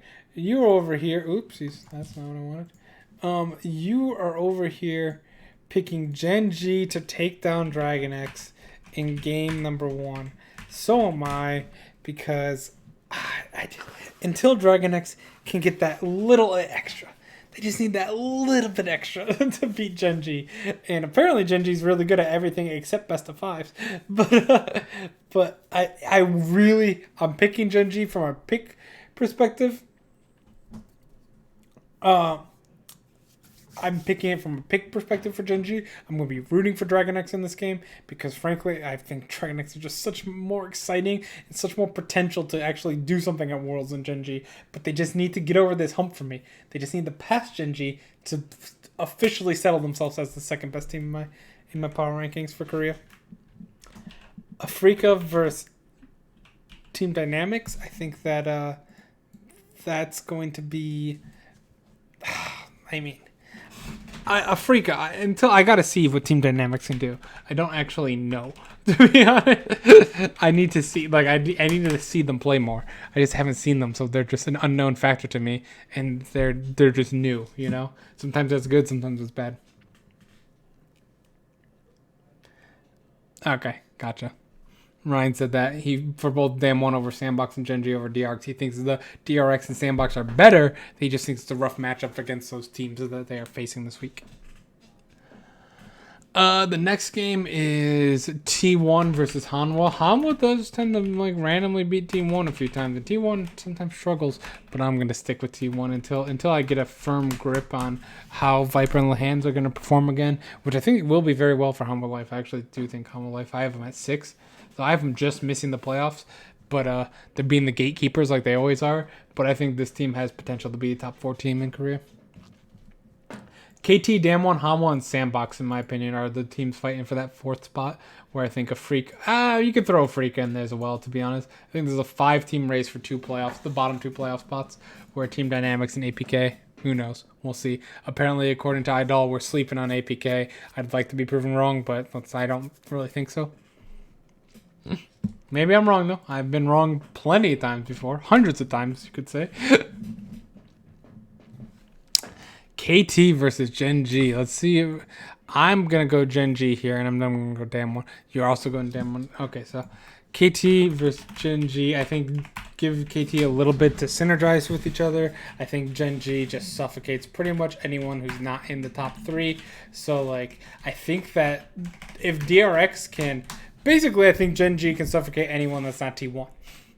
But if DRX is the team that I really feel like could actually make it so that Gen G doesn't just get a free ride every game in the most boring ways possible.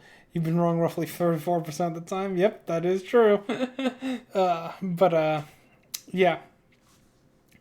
Gen G is a team I just want to see fail, you know. I want that old style of such slow League of Legends to die out so bad. And Gen G's like that final like pillar that's a really good team with it still. They're not fun to watch at all. Damwon versus APK. Actually, it's APK versus Damwon. Look at it right.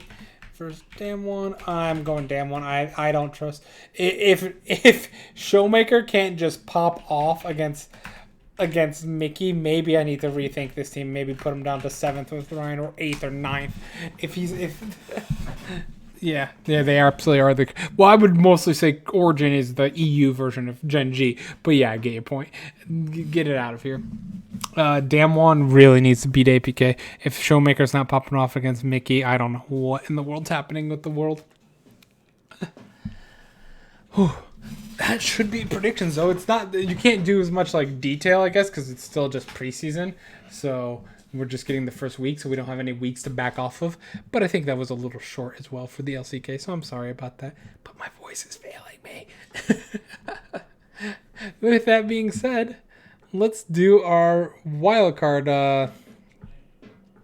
Now that we have all of our predictions, let's see. Like, before we do wildcard real quick, let's do the final look at here for our predictions for all 4 weeks. We got here is the NA predictions. Here are the EU predictions. Here are the LPL China predictions. And over here are our predictions for Korea. Now, with that being said, hopefully, like last week, overall, I should do this at the beginning of the podcast. I'll remember now, not 3 hours in. But Ryan, for the week of June 7th, went 9-1, 8-7, and 9-5. So 9 plus 8 plus 9. You went 26 and 26 wins, and I just hit the unlucky. Okay, I'm just gonna bring this over here so you can just see me failing at least. 26 wins, and you had 1 loss, 7, so 8 losses plus 5 is 13. So there's 30. You went 26 out of 39 games. So you had a solid 66.666666%, Ryan. Welcome to the freaking club. You're part of it too. My predictions, I had 9 wins in NA, 7 wins in EU, and 11 wins in LPL. It's 27 out of 39 games. I'm above it with a 69.23%, and so I'm above 66%, but Ryan is still holding the ground there. Thanos intensified.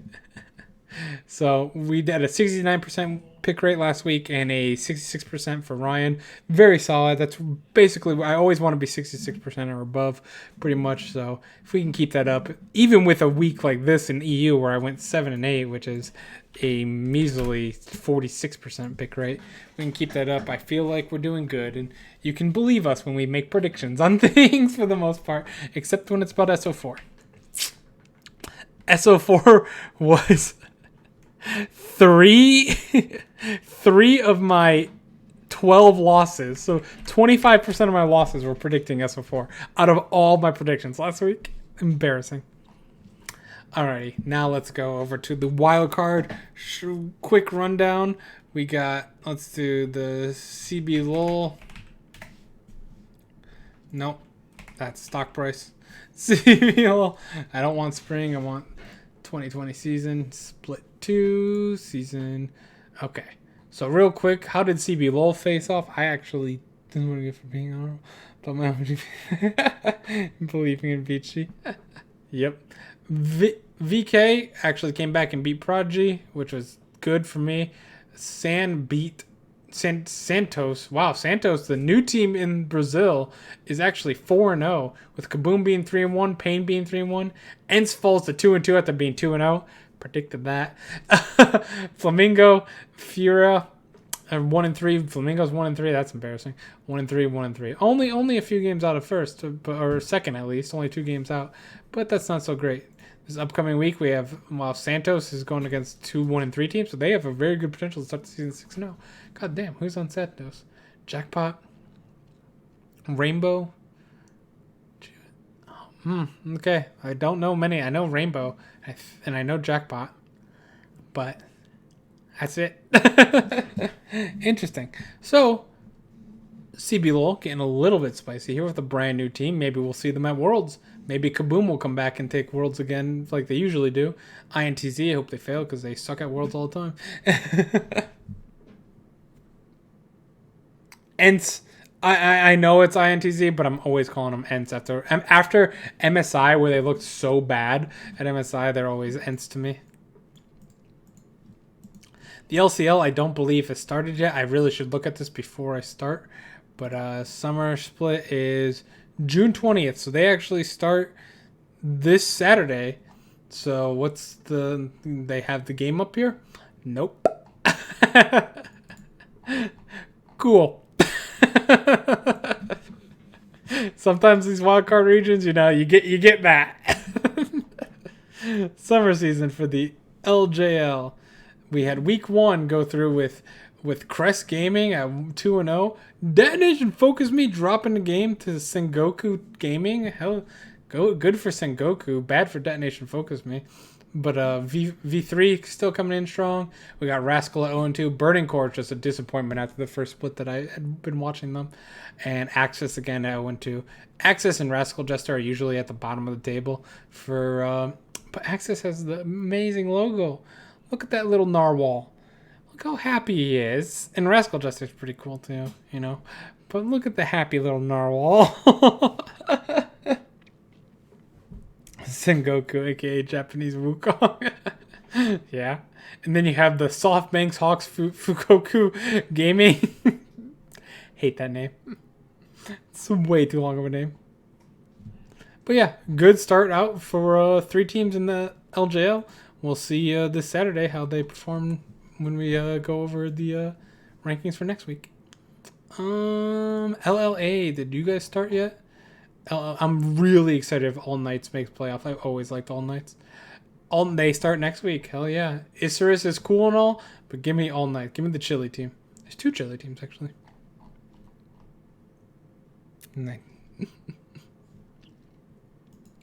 OPL. How's the OPL been doing? OPL split 2. Legacy is still 4-0. It blows my mind. The one split I really watched OPL was when Legacy was like 1-18, and then they picked up a few people like Babip and just like completely turned their entire organization around. They won spring split. Excuse me. Sorry. But the rest of the league, actually pretty close. There's only a 2-game difference between first place and out of the playoffs. The only team that's really doing bad is, again, Mammoth, who, like we said last week and many times before, not the same team that went to Worlds last year. Completely different roster, all 5 positions. Gravatas also, very disappointing that they're at 1-3. I think they're always a team that's, like, okay. But Pentanet.gg, they have Pabu and BioPanther. This is a team that I like, but they just...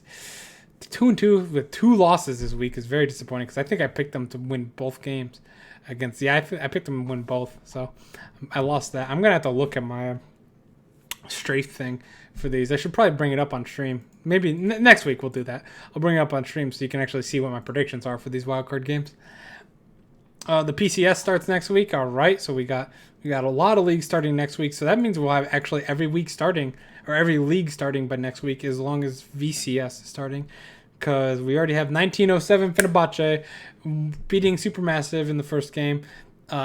Istanbul Wildcats taking on 5 Ronin, easy. Dark Passage, hell yeah, I picked that one. Did not pick that one. Royal Youth, did not pick that. I picked Aurora to beat BJK. I did pick Dark Passage to beat Royal Youth there. I did not pick that one. I picked Istanbul. I picked Aurora.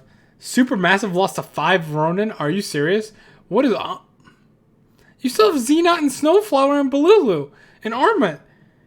What is going on, Supermassive, at 1-3 with 3 straight losses now? God damn. And then BJK took down 1907 Fenerbahce. Man, what is going on in this Turkish league since the last time I paid attention? Dark Passage still crushing it. BJK and then Istanbul. Who won Turkish league in the winter season? It was 1907, right? Yeah, 1907. Okay, yeah, that's what I forgot. Istanbul is. I like that team when I watched them. They were the puzzle pieces. They were Rogue Warriors. They had the puzzle pieces to be a good team, but they just always blew the game all the time. So I'm really excited to see them get second place in winter and now in summer, starting out at 3-1 with a loss, unfortunately, to Galacticos, but overall not bad. VCS. And I believe, let's see, summer season.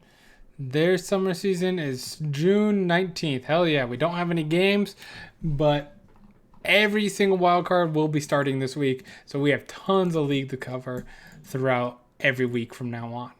We won't be making the predictions or anything live on the podcast, but that's how it goes. So finally, to end the night, oh God, Ryan, where are your top 10?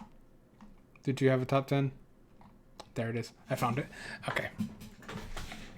Top 10. I didn't change much as well because it's kind of hard to change your top 10 when it's top 10 in the world after 1 week. There were a few adjustments though. Let me undo. So this is last week. I should just bring this down like this so you can see changes. That would be smarter, William. Week of June 15th. Yeah, hard to change when Korea hasn't played, exactly. So, I have IG still at 10th. They're barely holding on, man. I want to put, Mad Lions here or something, We haven't seen Korea yet. Maybe Team Liquid, maybe Evil Geniuses, maybe 10 there. But that might be giving too much credit for those teams right now. IG's barely holding on there. Victory 5, LGD. LGD is another one right up there as well. There's a lot of teams on the heels of IG, and if IG doesn't get it together by this week, they're gonna be out of here. They're gonna be out of this top 10. Brian has, oopsies. Let me delete this. So I have IG. Brian has, yeah, I will do that. I planned on it. Ryan has Invictus Gaming as well at number 10 now, so they've actually dropped in Ryan's power rankings. They've stayed the same in mine, but they are both now at 10th place. Number 9 for me is Dragon X. And Gen G, they're at number 8. They haven't played yet. I can't really move them up or down. So I think they're just going to stay there. But now that we have all the leagues playing, it's going to be much easier to rotate this global top 10 a lot more. Ryan at number 9 has Gen G, which is, they've moved up because they've passed up IG. IG's fallen for him. And he has Cloud9 at number 8 as well. I have Cloud9. I have Cloud9 at number 6 still. I'm going to keep him there. But we got Cloud9 stayed. Cloud9 stayed. Yeah, and Ryan mentioned that he was also considering teams like Mad or EG or Team Liquid, but feels too soon to make that move again with Korea not having been played. Exactly. I think now that Korea is doing a week here, and now that we're going to have week 2 of all the other regions and week 3 of the LPL, I think there will be a lot more movement for me of these top 10 teams from moving on from here. I had a lot of the teams be the same. I actually, no. I messed up my power rankings. I'm sorry. Sorry. I have C9 dropping, not to the fault of their own, just because I actually had Fnatic I thought played phenomenal. I had that, but now I'm thinking about it, and I'm like, they lost with Misfits, or they should have lost with Misfits. I'm going to keep it like that, okay? No fault of their own. I just think Fnatic had a better week going 3-0 compared to Cloud9 going 2-0. No, screw it. I'm in a more... This is how close I think C9 and Fnatic are. I think they're, like, right here with each other. So, like, I always, like... I'm like, I saw Fnatic win 3. I only saw C9 win 2. But I saw C9 dominate 2. I saw Fnatic dominate 2 and struggle in 1. It's very tough. It's very tough for me. Fnatic... I don't want to keep everything the same. I'm going to keep them the same. The final. I'm locking it in. I don't feel right dropping C9 after 2 dominating performances. It's not right. C9 and Fnatic, I have such equal. Ryan, you have Fnatic at number 6. But Glacial Cho'Gath... Ryan, I'm not going to lie. That's literally what the final answer... Well, that's why I dropped them back down. Is like, I literally was like... That Misfits game, they had Glacial Cho'Gath. I'm dropping them.